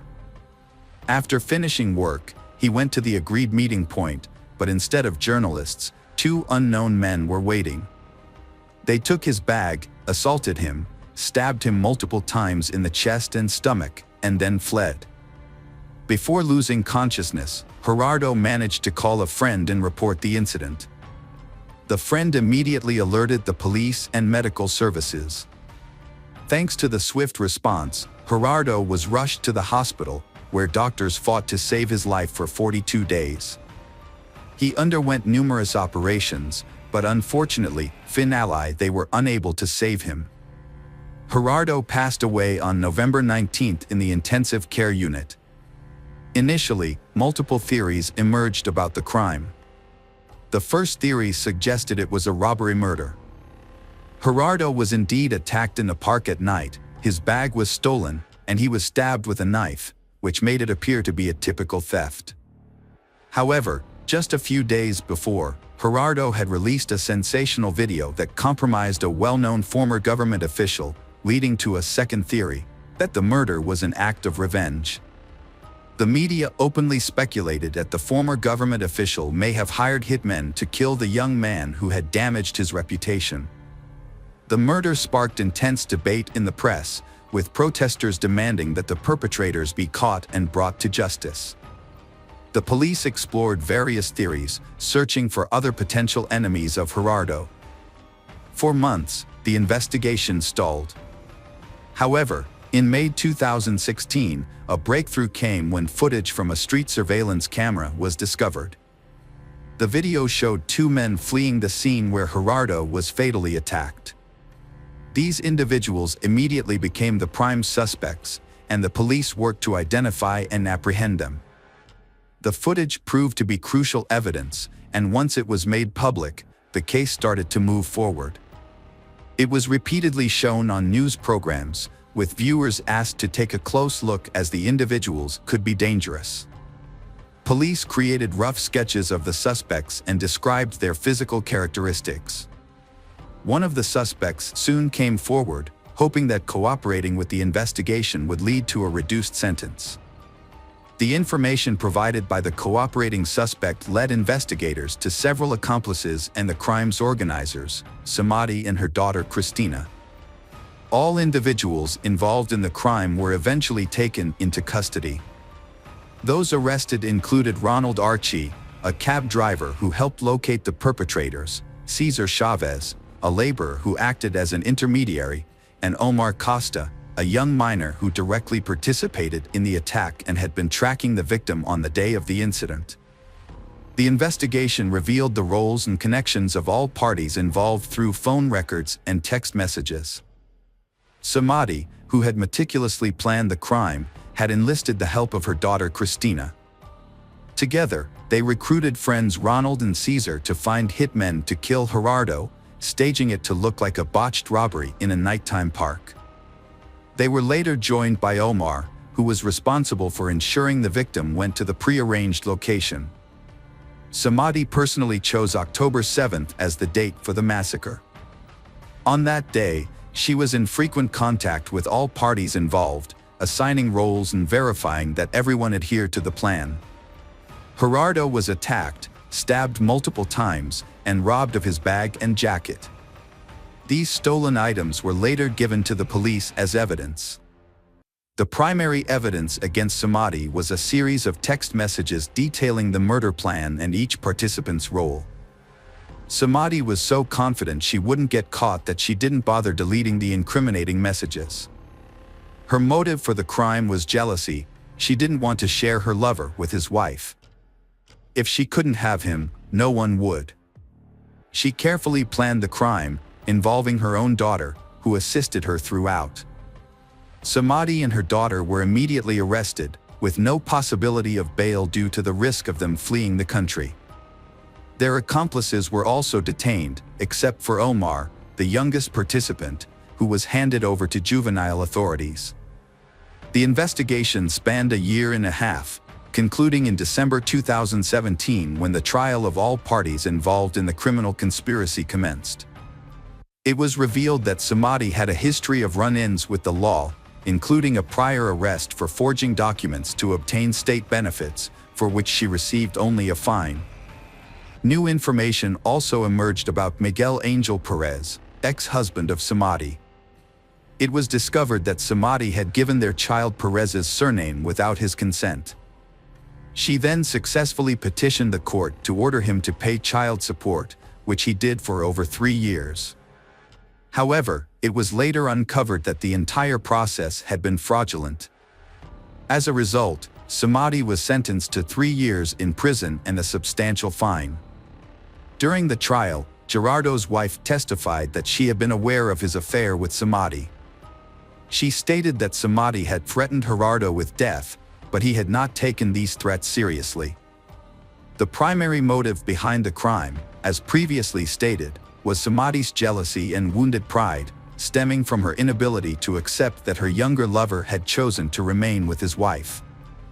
Thanks to phone records, it was discovered that the mother and daughter had planned the crime together. Additionally, after the release of the CCTV footage showing the killers, Christine had a nervous breakdown. She called her mother, sobbing, and was close to going to the police to confess. However, her mother calmed her down, assuring her that the investigation would not lead to them. The verdict was announced on January 23, 2018. According to the court's decision, Samadi was sentenced to 30 years in prison, while Christina, Ronald, and Caesar each received 25-year prison sentences. One of the killers was sent to a juvenile detention center, and the other had not been found at the time. Omar, who had been stalking the victim, was acquitted. The victim's family was awarded $140,000 in compensation for their loss. After the verdict, the family expressed gratitude to the court for the fair punishment of Gerardo's killers. However, it soon became known that Samadi and Christina's lawyers had filed an appeal to reduce their sentences. As a result, each participant's sentence was reduced by 5 years. Samadi is currently serving her 25-year sentence in a Costa Rican women's prison. Hello friends, welcome to our channel. Today we're going to take a look at another horrible case with you. The case of Kelly Clayton. Kelly Clayton, also known as Kelly Stage Clayton, resides in Cotton, New York. Kelly Clayton had a promising life ahead of her. In high school, she was an exemplary student, excelling academically and serving as a role model for her peers. Her academic achievements were impressive, and she passed exams with ease. Despite her academic focus, Kelly's appearance was often described as model-like, and she could have pursued a career in modeling if she had chosen to do so. Following high school, Kelly enrolled in a teacher training university to become a chemistry teacher, which brought immense pride to her parents. However, after a few years, Kelly suddenly lost interest in her studies. It is unclear what triggered this change, but she eventually withdrew from the university and informed her parents that she no longer wanted to pursue a teaching career. Kelly felt that she was too young to be confined to a life of grading notebooks and managing classrooms. Instead, she expressed a desire to travel and experience life to the fullest. Her parents were disappointed and upset by her decision, leading to a 6-month estrangement from their daughter. Kelly's life took an unexpected turn when she met Tom Clayton at a party hosted by mutual friends. Tom was immediately smitten with Kelly and began showering her with attention. His athletic physique and attractive appearance made him a standout, which wasn't surprising given his successful hockey career. As a semi-professional player for the Jackal team, Tom was known for his strength and aggression on the ice. However, he realized his hockey career would eventually end due to physical limitations. Tom would have to retire and enjoy the game from the sidelines, either by attending live matches or watching his favorite team on television. They continued with their lives, starting by returning to New York to get married. They then moved to North Carolina and eventually settled in the small town of Cato, which had only a few thousand residents. Tom started a franchise that specialized in rebuilding houses damaged by fires or disasters. He also worked for a friend's company in a related field. Kelly, on the other hand, had dropped out of university and was working as a waitress. Although she changed jobs, she continued to work even after having 2 children. Tom's income was sufficient for the family, and Kelly could have quit her job to care for their daughters, but she chose to continue working to earn extra money. She used this extra income to buy toys and pamper her children. On September 28, 2015, Tom went to play poker with his friends, the Millers, as he usually did. He preferred to attend these gatherings alone, as playing for money required a certain level of skill and experience. Additionally, someone had to stay home with the children, and bringing the whole family would have turned the evening into a noisy and chaotic affair, detracting from the enjoyment of the game. That evening, Tom was on a losing streak, but instead of giving up, he tried to win back his losses. He suggested that anyone who wanted to stay and play until morning was welcome to do so, but no one took him up on the offer, and he ended up going home. At home, a horrific scene unfolded before Tom's eyes. His wife lay in a pool of her own blood, severely beaten and, at first glance, appeared lifeless. Panicked, Tom frantically searched the rooms for his children. Fortunately, they were unharmed but terrified. He quickly scooped up his daughters and rushed to his neighbor Derek's house, desperate to shield them from the gruesome sight of their mother's battered body. From Derek's house, Tom called the police, struggling to process the chaos. The officer who arrived at the scene found Tom kneeling beside his wife's body, attempting to administer CPR. However, the emergency medical technicians soon intervened and pulled Tom away, revealing the devastating truth: Kelly had been deceased for an extended period, and nothing could be done to revive her. The house was in disarray, with blood covering both floors. The bedroom showed signs of an intense struggle between Kelly and her killer, who carried out the brutal act despite the presence of children in the house. It appeared Kelly had been pushed down the stairs, as evidenced by the broken banister, and brutally beaten with a blunt object until the killer was certain she was dead. No signs of knife or gunshot wounds were found. The officer filming the crime scene observed that Tom seemed lost and in shock.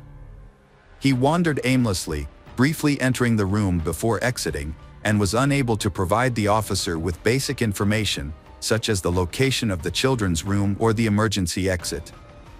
However, when asked about his whereabouts during the murder, Tom calmly stated he had spent the evening at a friend's house playing poker. The officer, failing to obtain clear information from Tom, proceeded to question the neighbor and the children. Tom's eldest daughter, Charlie, described the perpetrator as a robber. According to Charlie, she and her sister were drifting off to sleep when they heard their mother scream loudly from the next room. Their mother yelled, "Charlie, run away from here," and then the whole house shook violently. They cautiously left their room and saw the perpetrator leaning over their mother, beating her with what looked like a hammer. They ran back into the nursery, blocked the door with a small nightstand, and hid under the bed. Fortunately, the perpetrator wasn't looking for them, as the nightstand wouldn't have been enough to stop him. When asked to describe the perpetrator, Charlie said he was big, like a bear. He wore blue jeans, a black shirt, and a mask similar to the one her father wears when hunting. Charlie also noted that the perpetrator's eyes looked like her father's, but she didn't remember anything else, as she only caught a brief glimpse before getting scared and running away. Police officers investigating the house couldn't find evidence to support her claim that the perpetrator was a burglar. There were no signs of forced entry at the front or back doors, but the garage gate was open, which could have been an entry point. However, nothing was stolen from the house, including jewelry and cash, and the cabinets were all closed. This was unusual, as burglars typically search every area. Officers quickly suspected that Tom, was involved in the murder. They believed he was pretending to be a grieving husband and had actually killed his wife to collect insurance payments. If Kelly's life was insured, Tom could potentially receive up to $1 million. The police just needed to gather evidence to solve the case, especially since the daughter mentioned that the perpetrator's mask and eyes resembled her father's. However, the police couldn't find the hunting mask in the house. After discovering Tom's whereabouts on the night in question, the police interviewed the other poker players. One of Tom's friends was incredulous. "You think Tom is the killer? That's unbelievable. His wife was just murdered, and instead of finding the real culprit, you're focusing on him." Another friend, less emotional, chimed in, "Tom couldn't have done it. He worked 2 jobs non-stop because he loved Kelly and their kids. It's just not possible. Besides, he was with us the entire night, playing poker. Even when everyone else was tired, he wanted to keep playing." Laura, an acquaintance of Tom's, shared her concerns during a break in the game. She recalled that Tom had asked to borrow her phone, claiming he had left his in the car, which was only 10 meters away. Laura found this odd but lent him her phone anyway. Tom stepped outside to make the call, but when Laura checked her phone's call history later, there was no record of the call, suggesting that Tom had deleted it. Laura discussed this incident with her husband, who had been sitting next to Tom at the poker table. He noticed that Tom wasn't paying attention to the game, instead keeping his head down, focusing on something on the table. It turned out that Tom had his phone with him the whole time, which raised more questions. Why did Tom borrow Laura's phone if he had his own? Who was he trying to call, and why couldn't he use his own phone? After Laura's testimony, the police re-questioned Charlie, Tom's daughter, and she reiterated that the robber resembled her father. The next testimony came from the niece of Kelly. She explained that she hadn't told her Aunt Kelly about Tom's true nature because she didn't want to upset Kelly. Aunt Kelly adored Tom. The niece felt her truth wasn't needed, implying that it wouldn't change anything. The niece saw Tom as a person with two sides. On the surface, he appeared caring and attentive, often showering Aunt Kelly with attention and gifts, and even helping with childcare, which is more than many fathers do. However, his behavior at work revealed a completely different personality. Recognizing her niece's concerns about being young and alone, Aunt Kelly had set up a job for her with Tom the previous summer. During her employment, the niece handled tasks such as correspondence, registration, and managing documents. At first, her interactions with Tom were strictly professional, mainly because she didn't know him well before working for him. One day, Tom got drunk and came to the office, revealing to the niece that his family life was a facade. He confessed to loving his daughters, but not his wife, Aunt Kelly. He had been unfaithful, having multiple affairs during their marriage, and considered leaving her but stayed due to financial concerns. It was later also confirmed by female participants of a poker game that Tom was indeed unfaithful, having relationships with two women present at the game. Additionally, Kelly's 16-year-old niece shared information about Michael Beard, another employee of Tom's firm.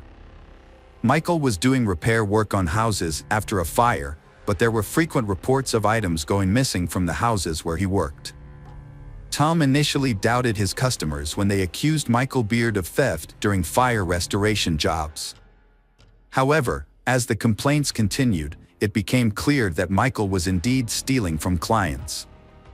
Additionally, there were allegations of Michael showing up to work intoxicated. When Tom finally confronted Michael about his behavior, he was understandably upset and disappointed. Despite having every right to be angry, Tom took a surprisingly compassionate approach. Instead of simply firing Michael and cutting ties, Tom actively reached out to other companies and recommended Michael for a job. When none of those opportunities panned out, Tom took it a step further and offered Michael work around his own house, doing odd jobs like cutting the grass, watering plants, and making minor repairs. This decision showed that Tom was willing to give Michael a second chance, even if it meant finding alternative employment for his former employee. The detective brought Michael Beard in for questioning. Michael claimed he only stole because he and his family were in dire need of money. He expressed his gratitude towards Tom, his former employer, who had always defended him. Michael also praised Tom's wife, who had shown kindness by feeding him and giving his children old clothes. However, the investigation took a turn when Michael's wife, Holly, was interrogated. She revealed that Tom had offered Michael a job, which Michael had not mentioned earlier, and promised to pay him $10,000 for it. This new information raised suspicions about Michael's alibi. He was called back to the station and hooked up to a lie detector. The test results indicated that Michael was lying, and he eventually cracked under pressure and began to confess. The investigation was sparked by the death of Kelly, which had shaken Michael. He had even attended church to pray for her soul, showing that he was genuinely distraught by her passing. Despite initial doubts about his involvement, The police had released him after the first round of questioning. However, Holly's testimony changed everything. Tom promised Michael $10,000 to kill his wife, Kelly, and make it look like an accident. The plan was for Michael to sneak into the house while Tom was playing poker, strangle Kelly, and then start a fire to cover up the crime. The house was insured for a large sum of money. Michael found 2 cans of gasoline waiting for him in the garage, which he would use to set the fire. He quietly entered the house while everyone was asleep. He crept upstairs to Kelly's bedroom, but she was either awake or woken by the sound of the door. She saw Michael and began screaming. Kelly's screaming startled Michael, and he tried to strangle her. However, Kelly was stronger than she appeared and fought back. A fierce struggle ensued, moving from the bedroom to the kitchen. Michael was surprised by Kelly's strength, which made the fight much more intense than he had anticipated. Michael was in a state of shock and panic, flailing his arms wildly and grabbing at Kelly's clothes, unable to focus on the fight. In contrast, Kelly was fighting for her life, accurately aiming her blows at Michael's face. If the police had arrived at Michael's location sooner, they would have seen evidence of the beating he had taken. After a prolonged struggle, Michael slammed Kelly's head into the wall with great force, knocking her to the ground. She was unable to get up for some time. Michael then produced a hammer and continued to strike Kelly's head until she showed no signs of life. Consumed by rage and panic, Michael fled the house, forgetting that Tom had instructed him not only to kill Kelly but also to set fire to the house to conceal the crime. Mark Blandford, Michael's accomplice, was just the driver. Knowing Michael from working together and staying with him, Mark had not been surprised when Michael, known for petty theft, had asked him to drive during a break-in. Mark had mentioned that he had initially wanted to decline Michael's request, but that the offer of $500 had been tempting. After some deliberation, Michael had convinced him to participate. Michael's plan had been to rob a businessman, and he had needed Mark's assistance to make a quick getaway before the police arrived. Michael had also promised to help with the car. Mark had eventually agreed, but only on the condition that he could park the car at a safe distance from the house. Michael had accepted this condition. That evening, Mark had waited for Michael in the car in a dark alley, and Michael had come back quickly enough, breathing heavily and telling him to move as fast as possible. Michael hadn't had any bag or sack on him, which hadn't looked much like a robbery. Mark hadn't asked him any questions along the way, simply because he hadn't wanted to know anything. He had just wanted his $500, which he hadn't ended up getting. On the way out, Michael had asked Mark to stop at a bridge over a creek a couple blocks south of there. Mark had stopped there, and Michael had hastily stripped off his outer garments and thrown them off the bridge. Mark had offered to show the place if needed. Indeed, police officers who had arrived on the scene at Mark's behest had found parts of Michael's outer clothing near the creek, as well as the hammer used to kill Kelly. Michael, already in custody on suspicion of first-degree murder, began to change his testimony. According to him, he was indeed hired by Tom, indeed for $10,000, but only to commit arson at the house and nothing more. Michael spent a very long time assuring the police of his innocence, and all because he did not know that Mark had shown the place where Michael had thrown out his things, and that his clothes, as well as the murder weapon, had already been submitted for examination. And the experts found both on his clothes and on the hammer the blood of Kelly Clayton. And that was the most direct proof that it was him who killed Kelly, not someone else. Tom denied ordering the massacre of his wife, claiming Michael acted alone. According to Tom, Michael knew Tom had money and was motivated by resentment over losing his job. Tom suggested Michael robbed his house, unaware Kelly was home, resulting in her death.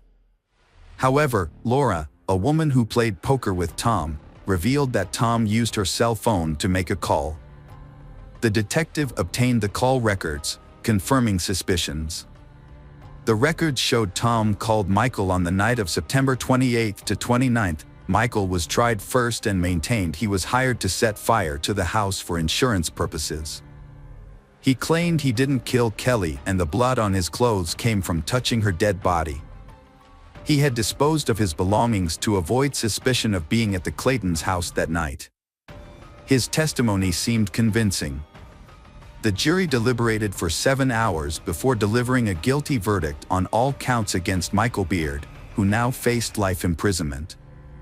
In contrast, Tom's lawyers managed to gather records of conversations and correspondence between Tom and Michael, but none of these clearly mentioned their nefarious plan.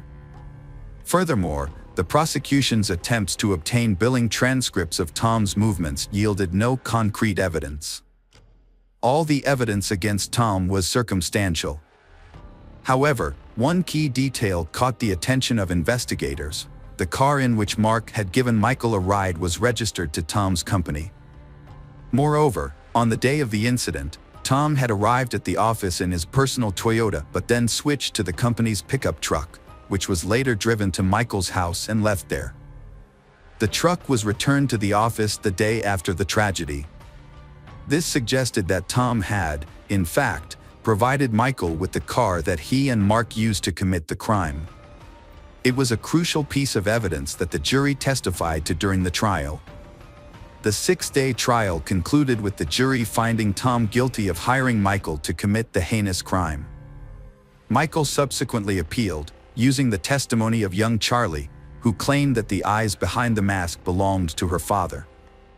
However, the court dismissed the appeal due to the matching description of the clothing found under the bridge. Consequently, Tom Clayton and Michael Beard were sentenced to life in prison. Mark received a 4-year prison sentence for manslaughter. The custody of Tom and Kelly's children was awarded to Kelly's sister, Kim. With time, Charlie has learned to cope with the tragedy. Although she occasionally remembers her mother, she refuses to discuss her father, whom she will never want to see again. Hello friends, welcome to our channel. Today we're going to take a look at another horrible case with you. The case of Michelle Williams. Michelle was raised in Hurst, a suburb of Dallas, Texas, alongside her younger sister Laura. After their mother left to pursue a better life, their father took on the responsibility of raising them. However, he struggled to provide for the family, often relying on unstable construction work and seeking solace in alcohol. In an attempt to make ends meet, Michelle's father devised and carried out schemes to obtain easy money. He would take jobs at factories, intentionally injure himself, and collect insurance payouts. Although this tactic initially worked, it was eventually exposed with the help of CCTV cameras at one of his workplaces, resulting in his arrest and imprisonment. Growing up in an environment filled with deception and manipulation, Michelle became accustomed to a life of dishonesty. She desperately sought escape from this reality, but the lies and deceit had become ingrained in her way of life, making it difficult for her to imagine an alternative. Michelle longed to grow up quickly and leave her impoverished life behind. By the age of 15, she had developed into an attractive young woman, drawing attention from both her peers and older individuals. Michelle soon discovers that she can use her femininity and charm to influence the men around her and get what she wants. As a result, she enters a series of romantic relationships with various men. At 17, Michelle drops out of school and marries 16-year-old Kenneth O'Brien, telling him she's pregnant. Kenneth takes responsibility for his young wife and unborn child, joining the army to provide for them. They move frequently, having 2 more children, but Michelle grows dissatisfied with their nomadic lifestyle and temporary military housing. After 5 years, Michelle leaves Kenneth, citing his infidelity and physical abuse as reasons for the divorce. She returns to her hometown of Hurst, portraying herself as a victim of domestic violence to garner support from relatives and friends. As Michelle rebuilds her life, she reconnects with an old classmate, Brandon, and falls in love. Brandon is smitten with Michelle and happily accepts her 3 children from her previous marriage. They were preparing to get married, but just before the wedding, Brandon became furious with Michelle. he discovered that she had not finalized her divorce from her first husband. Michelle had been afraid to discuss the divorce with her ex-husband due to his abusive behavior, and as a result, she hadn't sent the necessary documents. With the help of a lawyer, they quickly resolved the issue, and they was able to get married in 1994. Initially, their family life was peaceful and routine. Brandon focused on growing his IT company, while Michelle worked as a dental assistant. However, Michelle had bigger aspirations. She began bringing home various dental equipment and supplies. Brandon's concerns grew as he suspected something was wrong. It was later revealed that Michelle had been stealing. Fortunately, they avoided going to trial. However, this incident marked the beginning of Brandon's trust issues with his wife.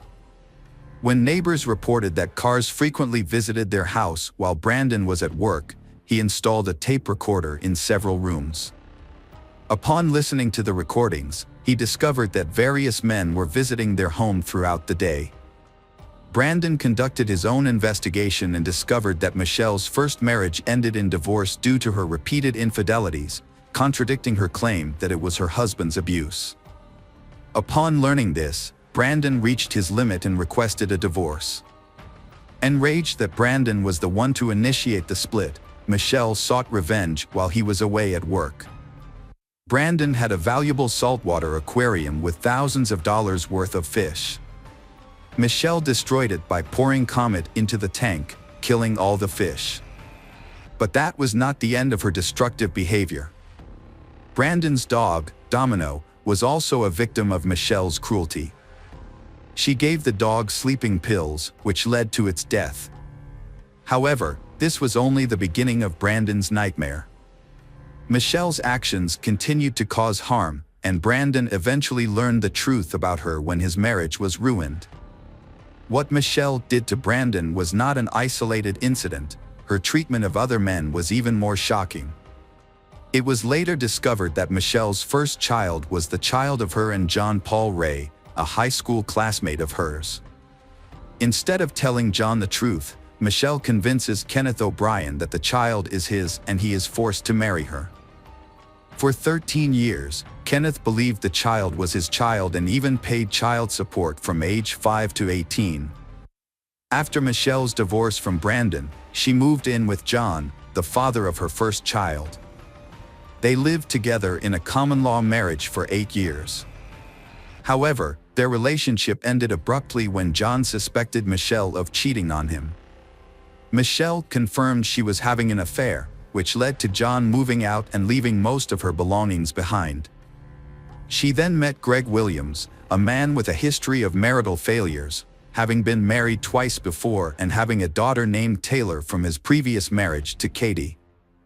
After Greg and Katie's divorce in 2003, they shared custody of Taylor and maintained a good relationship, which made a formal child support agreement unnecessary. Greg was a successful and generous man who seemed like a perfect partner for Michelle. In 2007, Greg and Michelle had a daughter named Michaela, and they got married a year later. Their marriage seemed like the epitome of the American dream, with plenty of money, children, and love. Michelle appeared to have finally achieved the life she had always wanted. Greg came from a family with strong principles and had achieved success through his own hard work from a young age. He was a sports enthusiast and a black belt in martial arts. Both Greg and Michelle owned guns, which they kept in their home in Keller. Michelle kept a silver .40 caliber pistol in a safe, while Greg stored his black LAA .45 caliber gun, always loaded, in a case under his bedside table. Despite their differences, they was committed to making their marriage work. They regularly hosted birthday parties for their children from previous relationships at their home in Keller. Michelle's adult children frequently hosted barbecues and pool parties at their home, which was always filled with friends. Despite their idyllic suburban life and bright daughter, Michelle and her husband Greg didn't fit the traditional American couple mold. They had met through an online forum for those interested in bondage, domination, sadism, and masochism, and their raucous adult gatherings had drawn numerous complaints from their neighbors. On October 13, 2011, at 4:40 a.m., an emergency call was made by a frantic woman, claiming she and her husband had been attacked by an intruder. She reported being injured and her husband shot. Police quickly arrived at the scene, discovered a blaring television and a baby sleeping on the couch inside the house. Michelle's daughter was fast asleep and unharmed during the incident. However, Michelle's behavior raised suspicions among the police officers who arrived at the scene. Despite claiming to have just experienced a burglary and assault, Michelle appeared remarkably calm and composed. Her hair was styled, and she was fully dressed, which seemed inconsistent with her story. The police soon cordoned off the entire gated community and thoroughly searched the home. As the investigation progressed, Michelle was taken to the Keller Township Police Station for further questioning. Over several hours of interrogation, her account of the events began to unravel. Michelle initially claimed that an intruder, dressed in black, had struck her on the head with a wrench. She alleged that she fell to the ground but remained conscious and heard a gunshot. According to her, the intruder then fled through the back door. However, the evidence at the scene contradicted her story. Greg Williams, the victim, was found shot in the head while lying in bed. A .45 caliber handgun and a wrench were discovered near the back door, but the circumstances suggested that Michelle's account was not entirely credible. The investigation found no fingerprints on the weapons and no signs of forced entry. The family's valuables, including a large sum of cash, were left untouched. Security footage revealed that the only car to enter the gated community before the crime belonged to a newspaper delivery person. Michelle attempted to mislead the police by fabricating a story about the attack. She even went so far as to injure herself with a wrench and stage the scene. However, detectives noticed inconsistencies in her account. The discovery of the gun used in the crime, devoid of fingerprints, further raised suspicions. The final discrepancy was the untouched $20,000 in cash, which Michelle couldn't explain. While Michelle was unable to provide a reason for why her husband, a successful businessman and devoted father, would take his own life, she was able to justify her own actions. Michelle claimed she wanted to protect their young daughter from the painful truth about her father's death. She told the police that she had cleaned the gun and washed her husband Greg's hands to remove fingerprints, and then staged a fake home invasion before calling for help. This explanation seemed strange, but it explained why no evidence of an intruder was found. Michelle also admitted to using bleach to clean up the crime scene and hitting herself in the face with a wrench to make the attack look more believable. From the start, the police in Keller suspected that Michelle's story was not true, but at the time, they did not have any physical evidence that linked her to the crime. Michelle was arrested for lying to the police, but she was later released. Around 5 p.m. on the day of her husband's murder, Michelle visited her sister Laura's home. During the evening, Michelle cried occasionally, but her sister felt that Michelle's tears seemed insincere. Notably, Michelle didn't mention her late husband's name once. The next morning, when questioned by police, Michelle appeared to be in a great mood. She was well dressed, had styled her hair, and was wearing makeup. Despite the ongoing investigation into her husband's death, Michelle went out for breakfast at a popular restaurant. As investigators struggled to find a motive and credible evidence, Michelle inadvertently provided them with both. During her initial interrogation, Michelle claimed she wasn't interested in money. However, her actions after Greg's death told a different story. She quickly began selling off assets from their family businesses and spending large sums of money. Michelle had been cashing checks through her husband Greg's IT company, but the exact amount is unknown. It is likely that the amount was substantial. After selling the Blueberries frozen yogurt store in Keller, Michelle made a crucial mistake. She attempted to claim the payout on Greg's life insurance policy, for which she was the sole beneficiary. The policy was taken out on August 12, 2011, nearly 2 months before Greg's death. However, Michelle overlooked a key detail: the policy did not cover Greg's death since he had taken his own life. As a result, the insurance company denied her the $60,000 payout, which was the primary motive for the crime. Later, another financial irregularity came to light that raised suspicions about Michelle. It was discovered that she had used falsified financial documents to secure a mortgage loan for the house that she and Greg were planning to buy before his death. The account numbers had been intentionally altered, and the lender did not immediately detect the elaborate scheme. Following Greg's death, Michelle canceled a meeting with the mortgage company, and the fake account went undiscussed until it caught the attention of the police. Despite the scrutiny, Michelle felt confident in her ability to avoid consequences and wrote a check for $188,000 to attorney Kenneth Wincorn. She then took a week-long vacation to Grapevine with her children. During a 3-month investigation into Greg Williams' death, police uncovered a web of deceit spun by his wife, Michelle. An autopsy revealed that Greg was shot from a distance of 12 to 18 inches. A toxicology report also showed that Greg had a large amount of sleeping pills in his system at the time of his death.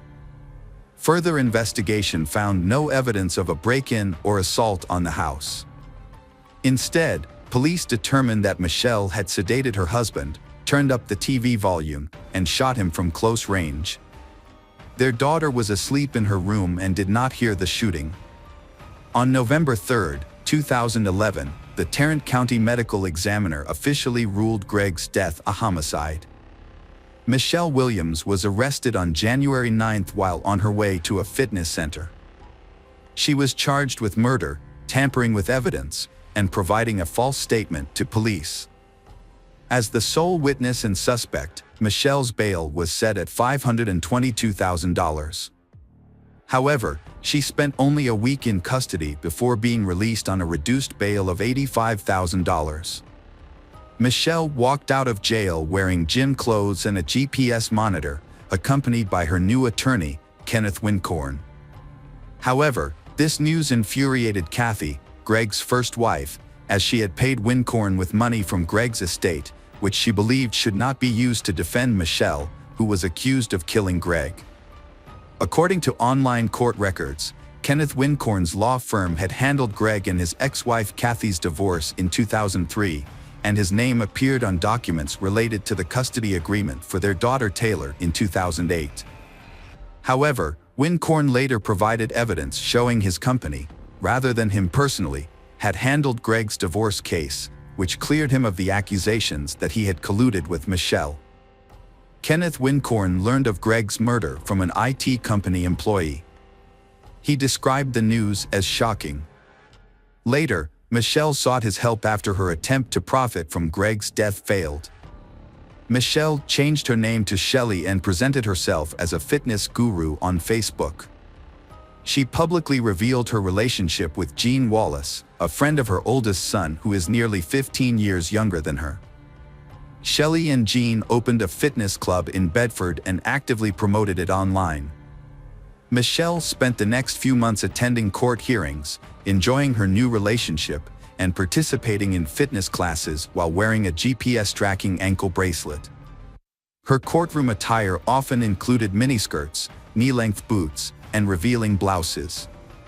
According to Greg's ex-wife Kathy, Michelle never showed any signs of mourning Greg's death. Rob Conover, a friend of Greg's for over 20 years, attended many of Michelle's hearings. He observed how Michelle skillfully manipulated police officers, portraying herself as an innocent woman in need of protection. On October 9, 2013, 45-year-old Michelle took a plea deal, pleading guilty to tampering with evidence and deadly conduct. Michelle Williams has been sentenced to 18 years in prison for tampering with evidence and engaging in deadly, dangerous conduct. This is a third-degree felony that is only recognized in a few states.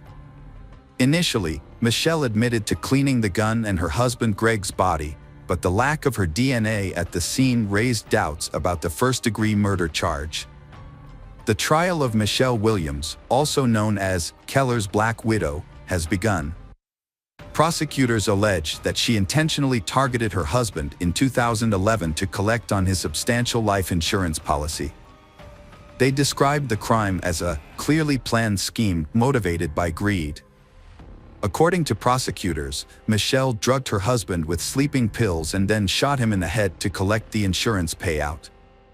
Michelle admitted to cleaning the gun and Greg's body, but the lack of her DNA at the scene raised doubts about the first-degree murder charge.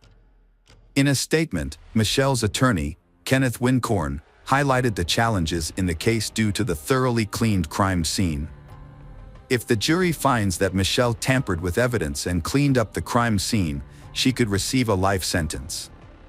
During the trial, prosecutors stated that in the hours preceding the violent death, Greg Williams had a heated argument with his wife over financial issues.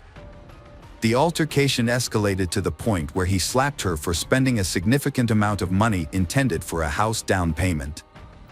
In contrast, Michelle Williams' defense team claimed that Greg Williams took his own life. Defense attorney Clay Graham added that Greg Williams frequently struggled with depression and was known to use sedatives and steroids regularly. Michelle Williams' husband, Greg, was found dead with a self-inflicted gunshot wound. Michelle stated that she attempted to cover up the incident to shield her 4-year-old daughter from the truth. Throughout the court hearings, Michelle maintained a composed appearance but showed some emotional response when presented with photographs of her deceased husband. Michelle planned to blame Greg's ex-wife for the crime, claiming it was due to custody disputes. However, this plan was flawed as there were no actual disputes. Michelle's adult son testified against her, revealing she had asked him to assist in framing Greg's ex-wife. After many hours of deliberation, the jury found Michelle guilty of tampering with physical evidence, a felony offense. She received a harsh sentence, 60 years in prison, with the stipulation that she must serve at least 30 years before becoming eligible for parole. Michelle has not expressed remorse for her actions and continues to evade full responsibility for her crimes. She is currently serving her time at Mountain View Prison in Gatesville, Texas. Friends, welcome to our channel. Today we're going to take a look at another horrible case with you, the case of Kelsey Smith. Kelsey Smith was born on May 3, 1989, in Overland Park, Kansas. Kelsey was the third of 5 children in a close-knit family. Her parents, Gregory and Missy Smith, raised her alongside her siblings, Steve, Lindsay, Kat, and Zach. Gregory Smith, the family patriarch, was a retired U.S. Navy veteran and had served in the police force for over 20 years. He was enjoying his retirement after a long and dedicated career. Kelsey grew up in a loving family environment, close to all her siblings. Kelsey's mother, Missy Smith, has dedicated her life to health care, working at a local hospital for many years. Despite her busy career, she has managed to balance work and family life well, raising her children and creating a warm family environment. Kelsey has been an active, outgoing, and creative child since she was a child. She enjoyed singing, dancing, and playing musical instruments, which she learned in music school. She was also active in school theater and choir performances. Kelsey is also passionate about sports, especially gymnastics and soccer. She often attends sporting events with her father and brother, cheering on her local team. With a great sense of humor and many talents, Kelsey has left a deep impression on those around her. Her love for animals, which began in childhood, inspired her dream of becoming a veterinarian after college. During her senior year of high school, Kelsey found work at the local symphony orchestra, where she played the clarinet at various city events. Through this job, she set a goal of saving enough money within 6 months to buy her first car, a 1987 Buick Regal. Although her parents were concerned that the car was an older model, they offered to contribute to the cost so that Kelsey could buy a newer car from the family budget. However, Kelsey was determined to buy her first car herself, using only her own savings, so she turned down their offer. The Kelsey family prioritized providing their children with a well-rounded education, focusing on education and personal development. They also instilled in their children a strong sense of discipline. The family had clear rules that everyone followed without exception, including sharing their plans and notifying each other if they would be out late. Kelsey demonstrates her adherence to these rules by being punctual, sharing her whereabouts with her parents, and informing them of her social activities. During her senior year, Kelsey began a romantic relationship with John Smith. She describes it as deeply in love and like the relationships depicted in books or movies. They celebrated New Year's 2007 together and have been virtually inseparable ever since. John, who is 1 year older than her, appears to be a responsible and caring partner who treats Kelsey with respect. Both sets of parents approve of their relationship.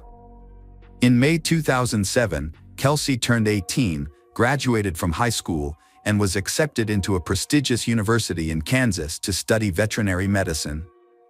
This was one of the happiest times of her life. However, these happy days did not last long. Kelsey attended parties with her classmates to celebrate the end of high school and enjoyed spending time with John.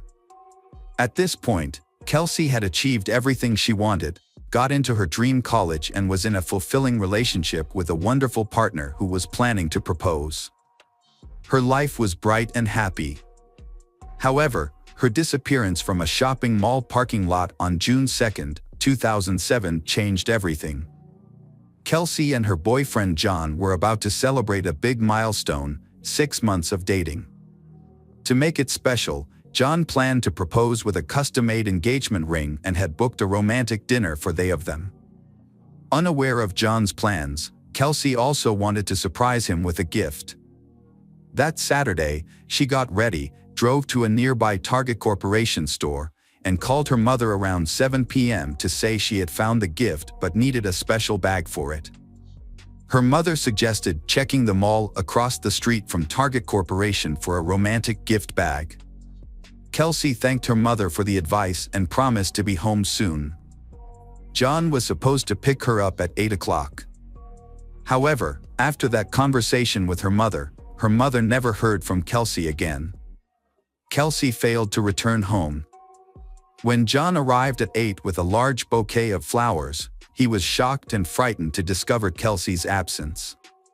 Her parents were equally terrified, as it was unlike Kelsey to ignore phone calls and texts. She had vanished in a busy area during the daytime, and no one had witnessed her disappearance. Kelsey's father and 2 eldest siblings began searching for her. They found her car parked at the Oak Park Mall, which gave them a glimmer of hope that she might still be inside the mall for some unknown reason. However, after thoroughly searching the mall, inquiring with salespeople and security guards, they concluded that Kelsey was not there. Upon returning to the car, they found it undisturbed with no signs of struggle or violence. Kelsey's father, a former police officer, decided not to touch anything to preserve potential evidence, as the car might be part of a crime scene. Kelsey's parents reported her missing to the police the same day, but the police were initially hesitant to start searching right away. They explained that since Kelsey was 18, she wouldn't be considered missing until 24 hours had passed. However, Kelsey's father, who had connections, insisted on an immediate search. He also asked hospitals in the city if a woman matching Kelsey's description had been admitted. That evening, the police interviewed Kelsey's family and John to confirm their whereabouts and rule them out as suspects, a standard procedure in missing person cases. The police also reviewed surveillance footage from the Target store, which showed Kelsey entering the store, browsing, making a purchase, and leaving while talking on the phone to her mother. She was asking her mother about a gift bag and then drove to the Oak Park Mall across the street, as her mother suggested. Kelsey parked her car near the side entrance of the mall, close to the wall. Her car was inspected by experts and appeared to be untouched from the outside. The gift for John was on the passenger seat, and her backpack with personal items, including a tablet and wallet with $300 in cash, was in the back. Since everything was still inside, robbery was quickly ruled out as a motive. It appears Kelsey only left with her credit cards and phone as everything else was still in the car. There were no signs of struggle, blood, or damage, and the only unknown fingerprint was found on the driver's seatbelt, which did not belong to Kelsey, her family, or boyfriend. The investigation tried to track Kelsey's location through her mobile phone signal, but the device was inaccessible, possibly turned off or damaged. Despite this, it was possible to determine the last known location of the phone to narrow the search area. However, Verizon Communications, the wireless carrier, delayed providing the necessary data for several days. Instead of refusing to cooperate, the company kept promising to look into the matter, which effectively slowed down the process. In 2007, telecom companies were permitted to keep subscriber information from law enforcement, including police and FBI, without a court order. They based this on data protection laws. Not even situations where someone's life was in danger were exempt from this rule. A closer look at surveillance footage revealed a disturbing detail: a mysterious stranger was stalking Kelsey. The man initially did not attract attention because he kept a safe distance and did not interact directly with Kelsey. He was a Caucasian man between the ages of 20 and 25 with dark hair, short and a light beard, wearing a plain white t-shirt and black shorts. He followed Kelsey into the Target store about 30 seconds and continued to follow her from a distance as she browsed the various sections. The surveillance cameras captured his movements, and his behavior was later described by the prosecution as similar to a predator stalking its prey. After Kelsey left the store, the man followed her to the Oak Park parking lot in his Chevrolet truck, waiting until she was alone. It's possible that he overheard her conversation with her mother, as he was standing close by while she was on the phone. This may have allowed him to learn about her plans to visit the nearby shopping center. Unfortunately, Kelsey had parked her car in a poorly lit spot, next to a side door and a storage area, which made it difficult for the cameras to capture what happened next. As Kelsey sat in her car, the man parked his truck beside her and got out, wearing the same white t-shirt and black shorts. The stranger came up to her on the driver's side and, likely threatening to harm her, forced her to get behind the wheel of his Chevrolet. The truck then drove away in an unknown direction. Due to Gregory Smith's connections and experience, he believed that the more attention and coverage the case received, the higher the chances of finding their daughter and bringing the perpetrator to justice. As a result, the story was featured in both national and international media, including the popular show America's Most Wanted. When surveillance footage showed the stranger following Kelsey, the clearest images of his face were broadcast on the news, urging viewers to come forward if they recognized him. The police received calls from people claiming to have seen the man in various cities and states, although most of these reports turned out to be incorrect. Each lead was investigated. On June 6, a woman named Mrs. Miggs called the police, stating that she recognized her neighbor, Edwin Hall, from the footage.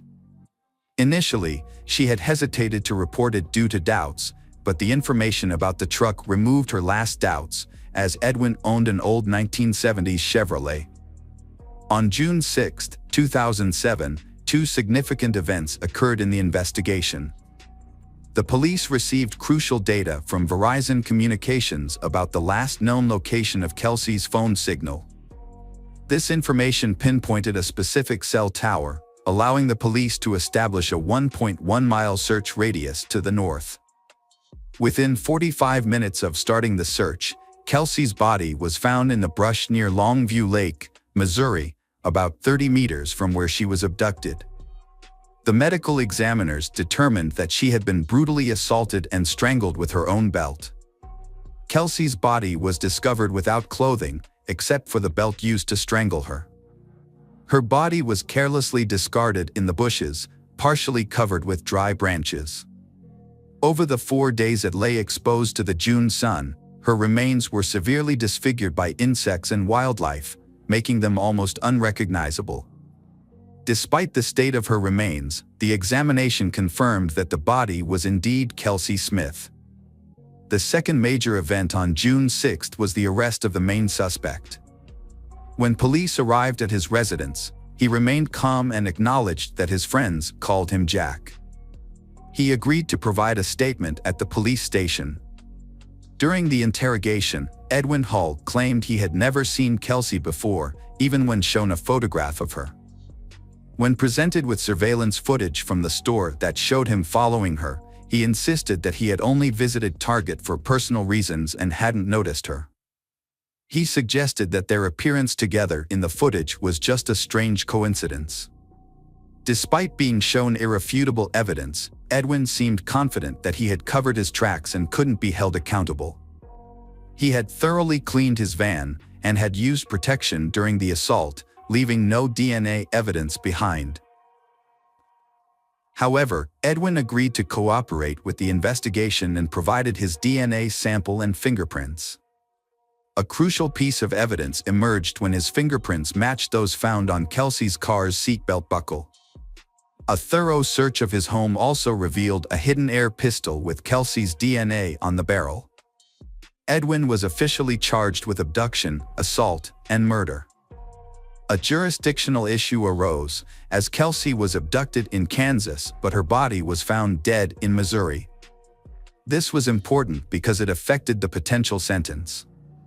In Missouri, Edwin faced the possibility of a capital punishment trial and sentence.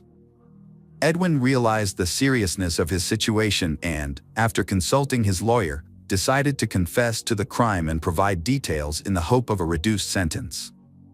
He described how he had noticed Kelsey entering the store and followed her, getting close enough to overhear her phone conversation about visiting the shopping center across the street. Edwin waited until Kelsey was alone, then followed her to the adjacent parking lot. He was pleased when she parked in a secluded spot near the side entrance. He got out of his vehicle, armed with a pistol, and waited for Kelsey to return to her car. As she was getting into the driver's seat, he prevented her from closing the door. Kelsey had already pulled out the seatbelt, and Edwin allowed her to buckle up, leaving his fingerprint on it.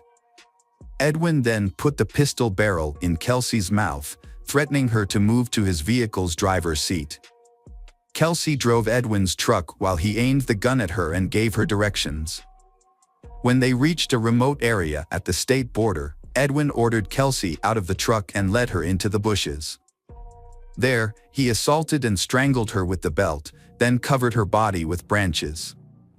He thoroughly cleaned his truck to eliminate any evidence of Kelsey's presence, including fingerprints and DNA. He then hid the pistol, which had Kelsey's saliva on it, in his home, believing it would never be discovered. When questioned about his motive, Edwin failed to provide a clear answer, instead making a comment about the victim's physical appearance. During the investigation, several other women and girls came forward, revealing a pattern of abuse and harassment by Edwin.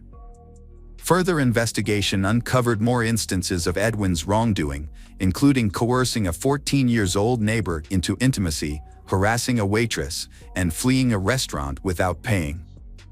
These findings led to additional charges, including corruption of a minor, harassment, and theft. Edwin's lawyer attempted to garner sympathy from the court by highlighting his client's troubled childhood, past victimization, and unstable upbringing. Despite these efforts, the defense was unsuccessful. Edwin's lawyer was the only person to speak in his defense and show support. Notably, Edwin's wife attended all court hearings but chose not to defend her husband, instead sitting quietly in the background. On September 16, 2008, a Johnson County judge sentenced Edwin Hull to 27 life sentences without parole. After hearing the verdict, the defendant apologized to the Kelsey family for his actions and broke down in tears.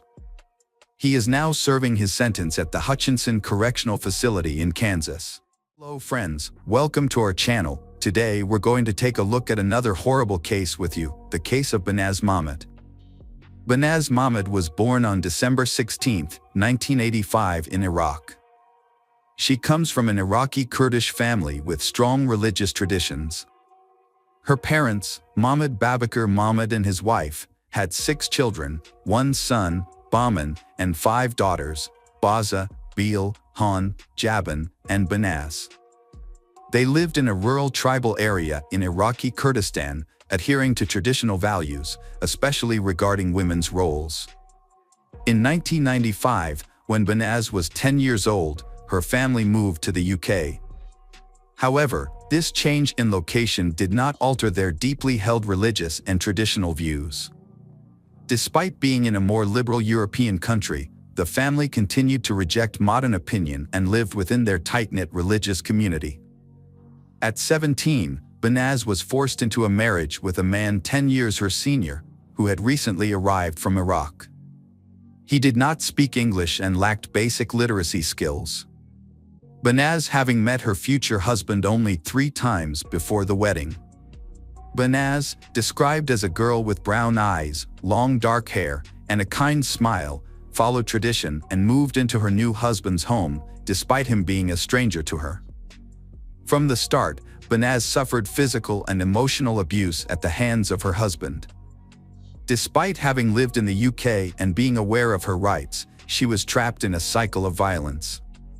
She tried to leave her husband multiple times, but her family forced her to return, as it was considered a disgrace for the entire Mohammed family. With no support from her relatives, Banaz turned to the police twice, but they failed to take action, leaving her vulnerable to further abuse. In July 2005, after 2 years of marriage, Banaz finally escaped her husband's house and returned to her parents' home. After leaving her husband, Banaz felt a sense of freedom. She met Ramith Soleimani, and they fell deeply in love. However, they had to keep their relationship a secret. They would only communicate twice a day, exchanging messages in the morning and evening. Ramith was unlike the men surrounding Banaz, as he was calm, wise, and courteous. He treated she with great respect and kindness, instantly winning her heart. Before long, they began envisioning a future together, discussing wedding plans and a happy family life. They even chose names for their potential children. These joyful dreams brought Banaz happiness and gave her the strength to cope with the hatred and aggression from her family. In early October 2005, Banaz was walking down the street when she noticed a car following her. She recognized the people inside as Kurdish migrants sent by her father. Knowing her family's history, Banaz became terrified for her safety. On October 10, 2005, Banaz visited the police station again. During a 2-hour conversation, she shared detailed information about her life with her husband, including the physical abuse she suffered, her family's resentment, and the recent surveillance.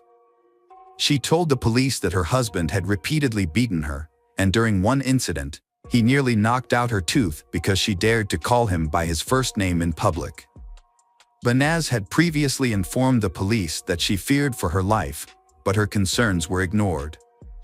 The police failed to investigate her claims, neglecting to interview her family and husband to verify the accuracy of the information. She was told to contact them again if she felt threatened. Banaz and her boyfriend, Ramith, secretly met for about 2 months without being detected. However, in early December 2005, they were spotted by members of her family near a London subway station. This information was immediately reported to her father. That evening, her male relatives gathered at the family home, where they discussed her actions and deemed them unacceptable. Her uncle, Ari Mohammed, declared that Banaz should be killed to restore the family's honor. Banaz overheard this conversation. Following this, Banaz went to the police again and explained that she had been under surveillance for months. She also told them that her family intended to kill her. She provided a list of 5 family members who were involved in the plot, but the police did not take her seriously. A serious mistake was made, which led to Banaz's disappearance. To uncover her fate, investigators must untangle a complicated network of lies, violence, and disregard for the truth. 2 weeks later, Banaz's father deceives her into visiting a relative's house, promising to discuss her divorce. Upon arrival, he forces her to drink brandy and leaves her alone in a room with the TV on. As she turns around, she sees her father putting on rubber gloves and reaching for a rope. Realizing her life is in danger, Banaz rushes to the front door, but it's locked. To escape, she breaks a window, cutting her hands on the shards. Banaz manages to reach a nearby cafe, where she collapses. Paramedics arrive and take her to the hospital, where the police are called. When Banaz regains consciousness, she contacts Rameth and asks him to come. After being discharged from the hospital, Banaz moves in with Rameth Soleimani. They celebrate the start of 2006 together and are happy. However, by mid-January, the Mahmoud family begins to pressure Banaz to return home, supposedly to mend their relationship and discuss her marriage to Rameth. Banaz trusted her parents and agreed to return to her father's house, believing her mother would protect her if her father became violent. To be safe, Banaz went to the police station again and gave a full statement, including the names of people she thought might harm her. Despite her fears, she returned to her family home. On January 22, 2006, Rameth was attacked by 3 men in the street who tried to force him into a car. He managed to fight back and reported the incident to the police. 2 days later, Rameth and Banaz were due to give a statement at the police station, but Banaz failed to appear. Rameth attempted to reach Banaz Mahmoud, but lost contact with her after she vanished upon returning to her family's residence. Rameth, who had been in constant touch with Banaz, grew increasingly worried and filed a missing persons report with the police. After numerous appeals, the police finally took action. The disappearance of Banaz Mahmoud sparked an investigation led by the Homicide and Serious Crime Directorate, with Chief Inspector Caroline Good at the helm. Initially, it was suspected that Banaz was being held captive in a house within the community. To locate her, Inspector Good organized an extensive search of linked to the Mahmoud family. Banaz's father, uncle, and ex-husband were brought in for questioning as suspects. The police also began searching for 3 other men listed by Banaz in December 2005, Omar Hussein, Muhammad Ali, and Mohammed Hama, all of whom were her cousins. However, when the police searched the neighborhood and tried to question her family members, and the family refused to cooperate with the investigation into her disappearance. Police found no photos of Banaz at her family's home, and her family's complete lack of concern shocked officers. Caroline Good then focused on 30 individuals, all of whom were arrested and questioned. During the investigation, over 20 vehicles and 300 cell phones were seized from those involved. Every person questioned attempted to hinder the investigation, providing conflicting accounts of Banaz's whereabouts. Some claimed to have seen her after she went missing, while others, including her mother, refused to cooperate with the police. Some even suggested she was in hiding. Realizing that no one would cooperate voluntarily, Caroline Good obtained permission to bug the cells of those arrested. At that point, Banaz's father, her uncle, and Mohammed Hama remained in police custody. 2 other men under investigation had managed to escape to Iraq. The detectives were horrified when they received the initial wiretap results. Not only did the 3 arrested men show no remorse, but they also took pleasure in recounting the details of Banaz's death. Their conversations revealed that on January 23, the Mahmoud family intentionally left their home, allowing Omar Hussein and Hama to enter. Once inside, they attacked Banaz, subjecting her to a 2-hour ordeal of beatings and violence. As the torture came to an end, Hama wrapped a cord around Banaz's neck and strangled her. When recalling the final moments of Banaz's life, Hama couldn't contain his laughter. However, it was Mohammed Hama's admission of being present when Rameth was threatened that became the turning point in the case. While Hama was being held in a cell awaiting trial, his phone conversations were secretly recorded. Caroline Good listened to these recordings with growing horror as the suspect proudly described the gruesome details of the murder.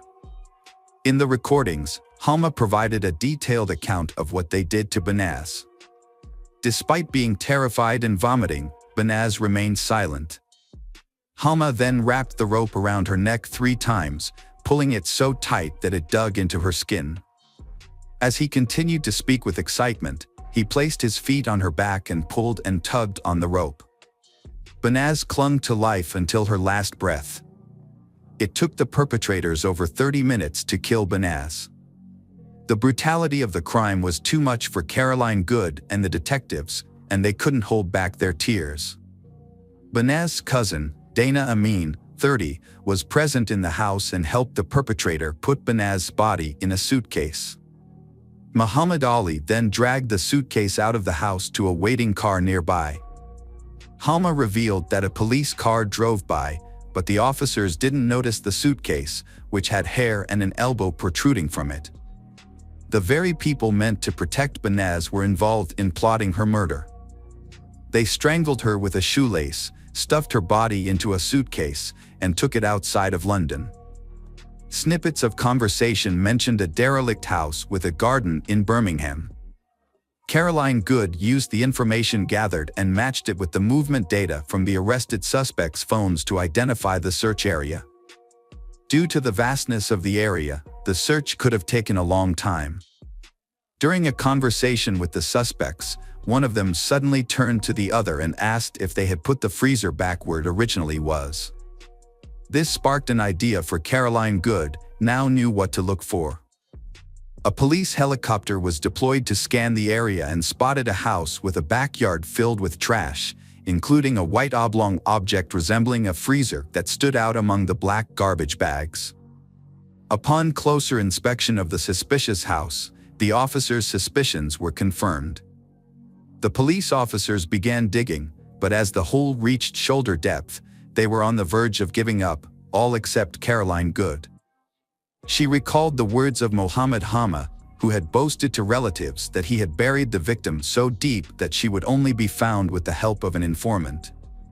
Caroline Good convinced the team to extend the search for another day. On the evening of April 28, 2006, their persistence paid off, and the suitcase was finally found. Unfortunately, Banaz's remains were in extremely poor condition, making it necessary to rely on dental records and DNA samples for identification. Her body was discovered folded into a fetal position, hidden in a suitcase and buried beneath a freezer in the garden of a Birmingham house. On May 1, 2006, the suspects were formally charged with the crime. However, they displayed no remorse, convinced that their actions were justified. Mohammed Hama even claimed that the case would not go to trial, as he believed he was simply carrying out an act of retaliation. Meanwhile, Caroline Good faced renewed opposition from the Kurdish diaspora community. Following the discovery of Banaz's remains, numerous individuals came forward to provide alibis for the suspects, claiming that they were in public on the day of the alleged and therefore could not have committed the crime. Approximately 50 individuals were involved or connected to Banaz's death in various capacities. Reflecting on the events, Caroline Good recalled feeling intense anger, disgust, and contempt for the men involved. She noted that 50 men had participated in the murder of one woman, and they took pride in their actions, which they saw as a demonstration of their masculinity. In March 2007, the trial against Mahmoud Babakar Mahmoud, Ari Mahmoud, and Mohammed Hamad began at London Central Criminal Court. Prosecutor Victor Temple described the crime as a cold-blooded and heartless execution that was orchestrated by the victim's father and uncle. In June 2007, a jury delivered finding all 3 defendants guilty of the charges and ineligible for leniency. The sentences handed down were severe. The father received a life sentence with a minimum of 20 years, the uncle was given life with a 23-year minimum, and cousin Mohammed Hama also received a life sentence with a minimum term of 17 years. Judge Brian Barker was scathing in his delivery of the verdict, stating, "You decided that your so-called family honor needed to be restored, which meant she had to die and her memory erased.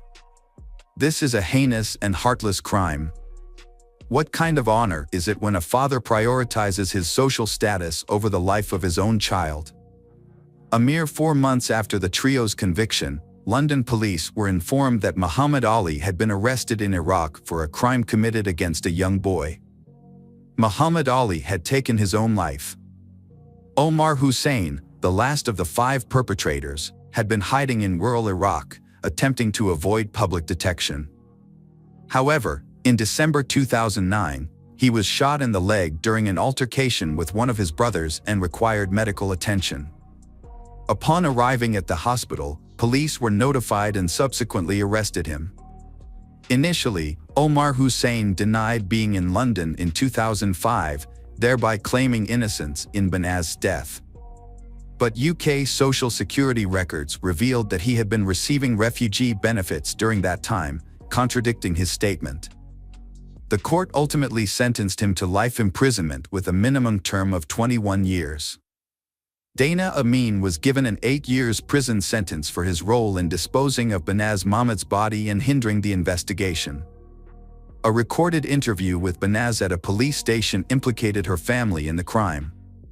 Banaz had previously handed in a letter to a police station in South London, naming individuals who threatened to kill her and her boyfriend Rameth. The individuals named in the letter were from Banaz's family and the wider Iraqi Kurdish community.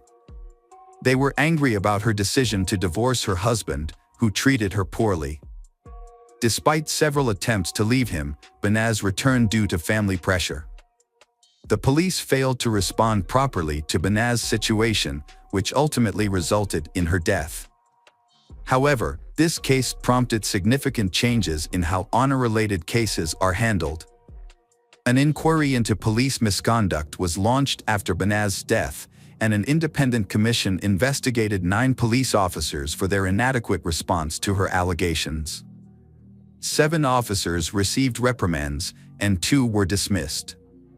It is essential to recognize the tireless efforts of Caroline Good and her team, who successfully located Banaz's body, secured the conviction of her father and uncle, and brought the escaped perpetrators back from Iraq. Banaz was laid to rest at the Merton and Sutton Joint Cemetery in Morden. A memorial service was held in her honor on June 26, 2007, at the MN Auditorium, followed by the installation of a granite memorial headstone at her gravesite. The memorial was attended by a small group of people, including Rameth Soleimani, Caroline Good, and Banaz's 2 sisters. Notably, Banaz's family did not attend either service. Rameth Soleimani, who had been living in the UK under witness protection, was profoundly affected by Banaz's death. He penned a heartfelt letter expressing his love and grief, describing Banaz as the love of his life and his entire world. Unfortunately, his pain and suffering continued, and in May 2016, 10 years after the tragedy, he took his own life.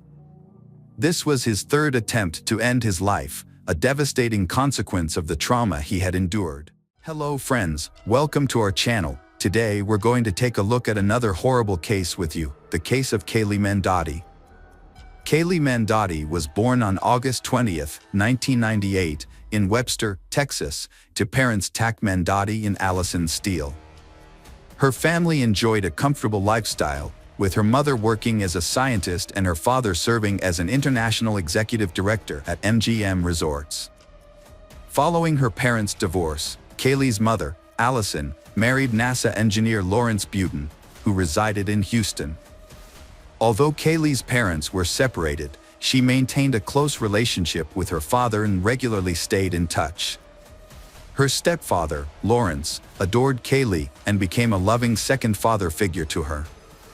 Kaylee was an exceptional individual, cherished by her family and friends. She excelled as a student, team member, sister, and companion, spreading joy with her infectious laughter and kind heart. Throughout her academic career, Kaylee consistently demonstrated academic excellence and actively participated in extracurricular activities.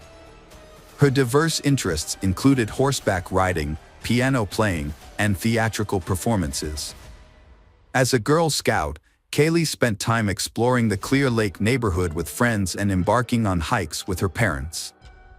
Upon graduating with honors from Clear Creek High School in League City, Texas, in 2016, Kaylee continued to pursue her passions.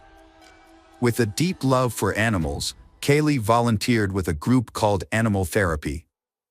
Her adventurous spirit drove her to seek out new experiences, and she aspired to try extreme sports and explore uncharted territories, always seeking thrilling experiences that brought her joy. At 19, Kaylee was a sophomore at Trinity University in San Antonio, studying communications. She was popular, with many friends, and led the cheerleading squad for the football team. Her beauty and charisma drew many admirers. During a football game, she met 22-year-old Mark Howerton, a tall, athletic professional baseball player. Initially, Kaylee didn't notice Mark, as she was interested in someone else, Jet. However, Mark was immediately smitten with Kaylee, captivated by her large black eyes and charm. Mark and Kaylee started dating in September 2017, despite their first 2 meetings not going well. Friends thought they were mismatched, as both were emotional and quick-tempered. Their relationship was marked by intense arguments and jealousy. Kaylee often had bruises and was afraid to retrieve her phone from Mark, a disturbing sign of the toxic relationship. The situation gets worse when Mark became aggressive, pulled out a gun, and threatened violence. Kaylee knew about her boyfriend's jealous nature and temper, but she would reassure her friends and ask them not to discuss their loud arguments publicly.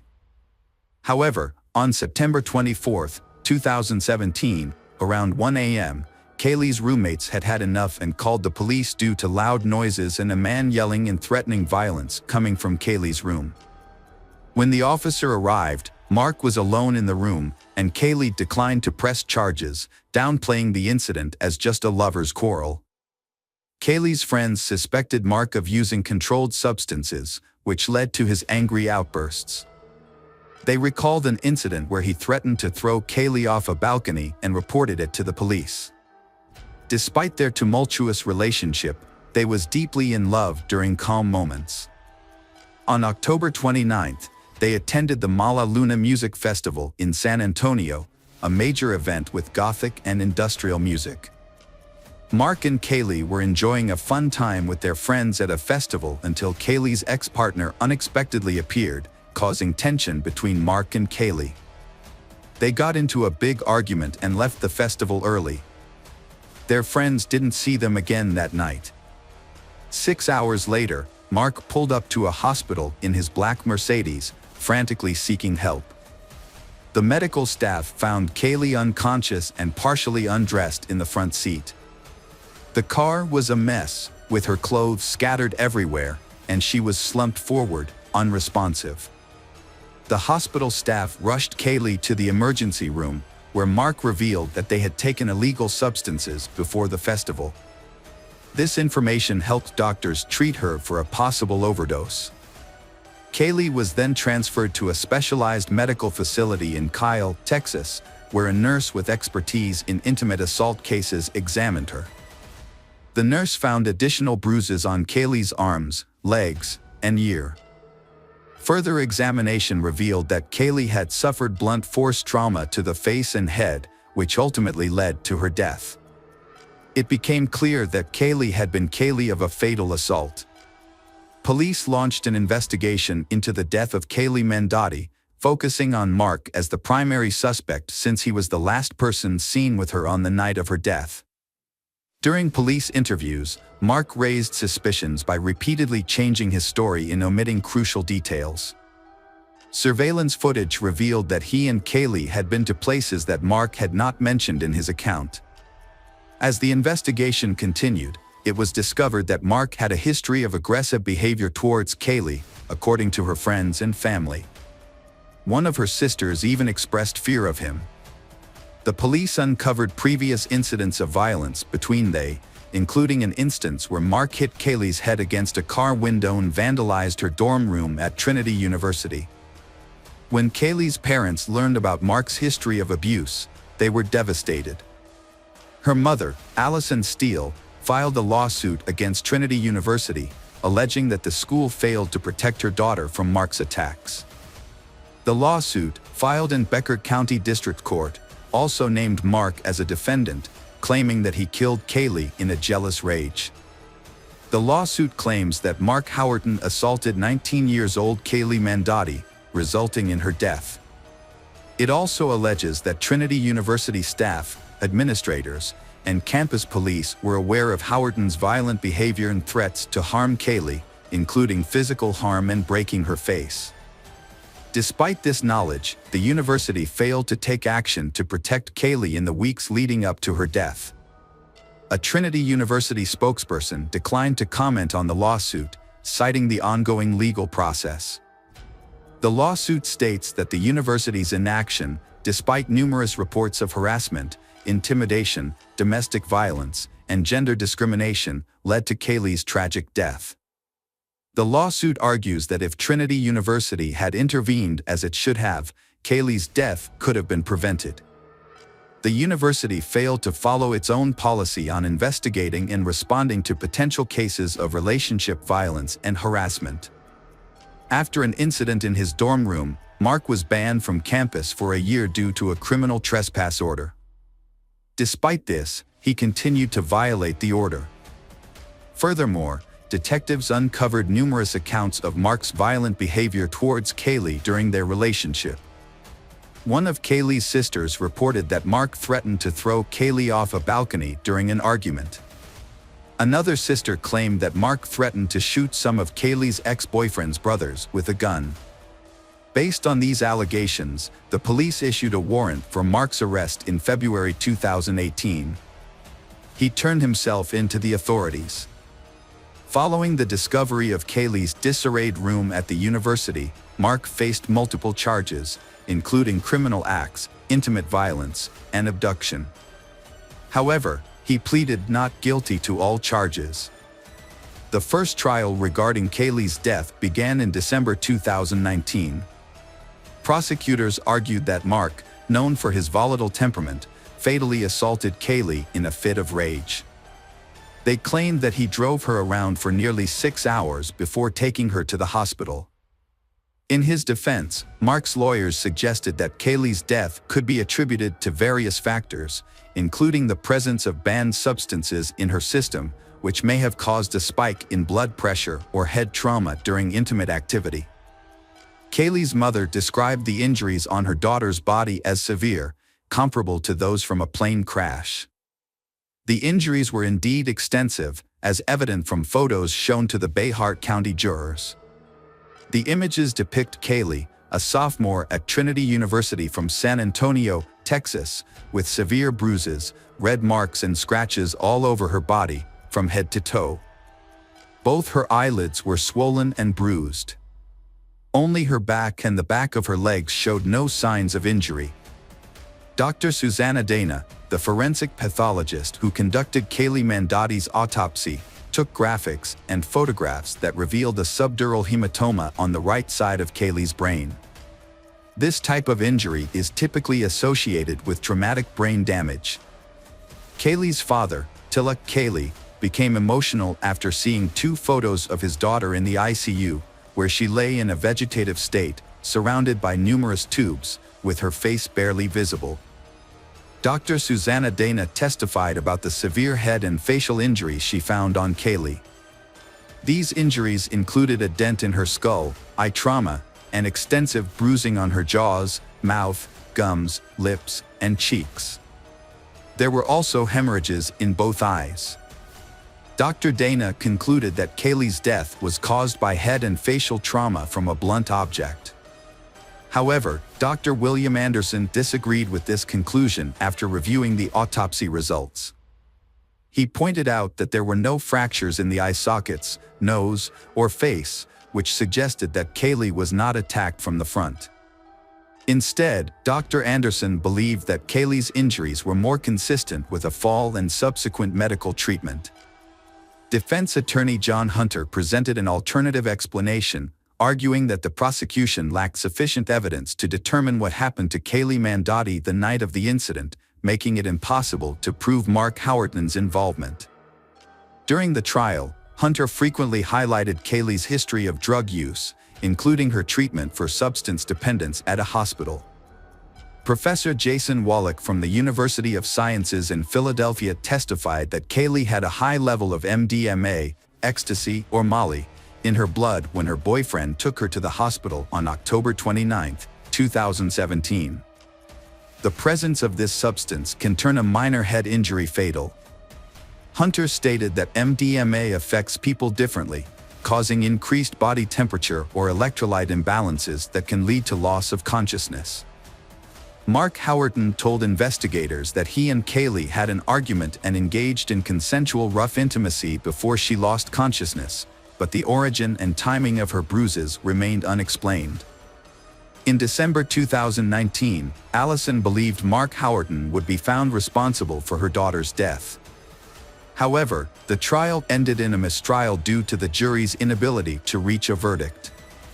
Mark's defense claimed Kaylee's injuries were caused by hospital staff, leading to the hung jury in the 144th District Court, presided over by Judge Raymond Angeline. Because the jury was unable to reach a verdict, the case was dismissed, and Mark was acquitted of the charges in the first trial, leaving the case unresolved. District Attorney Joe Gonzalez, who had been handling the case from the beginning, expressed disappointment with the outcome and stated that he would review the case again. During this time, Kaylee's parents, Allison and Lawrence, began their own investigation. They gathered evidence and autopsy reports from the police and focused on a small, round bruise near their daughter's ear. They speculated that Mark might have hit her head against the car window, causing her to hit the door lock and get bruised. They hoped this new information would establish Mark's guilt. Lawrence found a similar Mercedes to Mark's and recreated the incident with photos. With the Texas Rangers' help, Lawrence got records and affidavits for an arrest warrant for assault and mischief. The records provided a detailed timeline of events leading up to Kaylee's death and evidence found during the investigation.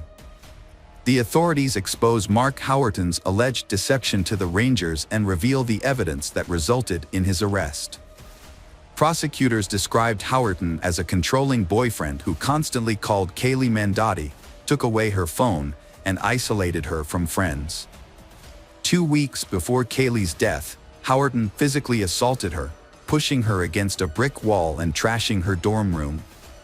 After the incident, Kaylee asked for space, but Howerton responded with dozens of messages, including a threat to end his life.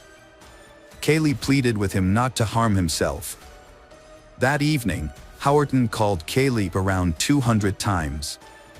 Later, they attended a festival where they argued over Kaylee's ex-boyfriend. Mark Howerton took Kaylee from the festival, drove her to a deserted parking lot near the Whataburger headquarters, and spent over an hour there, according to GPS camera records. Prosecutors believe that it was in this parking lot where Mark Howerton attacked and killed Kaylee Mandotti. Kaylee Mandotti's family expressed gratitude to the Texas Rangers for their diligent efforts in securing suitable criminal charges against Kaylee's alleged attacker. Mark Howerton's pre-trial began in June 2023. During the trial, the prosecution initially considered presenting a video recorded by Kaylee's parents in the hospital that showed her injuries, but ultimately decided not to use it. The prosecution took into account evidence gathered with the assistance of the Texas Rangers, despite potential complications and new disputes. Mark Howerton was found guilty of aggravated assault resulting in bodily harm that led to a lethal outcome. He was sentenced to 20 years in prison, a fine of $110,000, and ordered to pay restitution to Kaylee Mandotti's family. Furthermore, he was prohibited from contacting over 20 individuals connected to the case. Now over 30 years old, Mark is serving his sentence in the Wilkes County Jail and will be eligible for parole in 2033. The conviction brought some closure to Kaylee's family, but felt the sentence was not enough for their loss. In the second trial, Mark Howerton faced additional charges, including aggravated assault and criminally negligent homicide, on top of the initial manslaughter charge. The prosecution changed its strategy to build a stronger case against him. However, Kaylee's family and prosecutors were unhappy with the outcome and pushed for a retrial. Kaylee Mandotti's tragic story shows the devastating effects of violence on a young life and her family's struggle for justice. Kaylee's story is a powerful reminder of the consequences of violence against young people with promising futures. Despite the conviction, her family believes the verdict does not bring justice for their daughter. In 2021, Allison filed a civil lawsuit against Trinity University, alleging negligence in protecting her daughter. She claimed the university failed to inform Kaylee's guardians about Mark Howerton's destructive behavior in her dorm room and took no action against him, allowing him continued access to her daughter. It is unclear whether evidence collected by Allison and Lawrence was presented during Mark Howerton's trial. However, in 2023, he was found guilty of aggravated assault causing bodily harm, despite being acquitted of the more serious charge. Prosecutors noted that Kaylee's family was satisfied with the verdict, as it brought an end to the prolonged legal proceedings.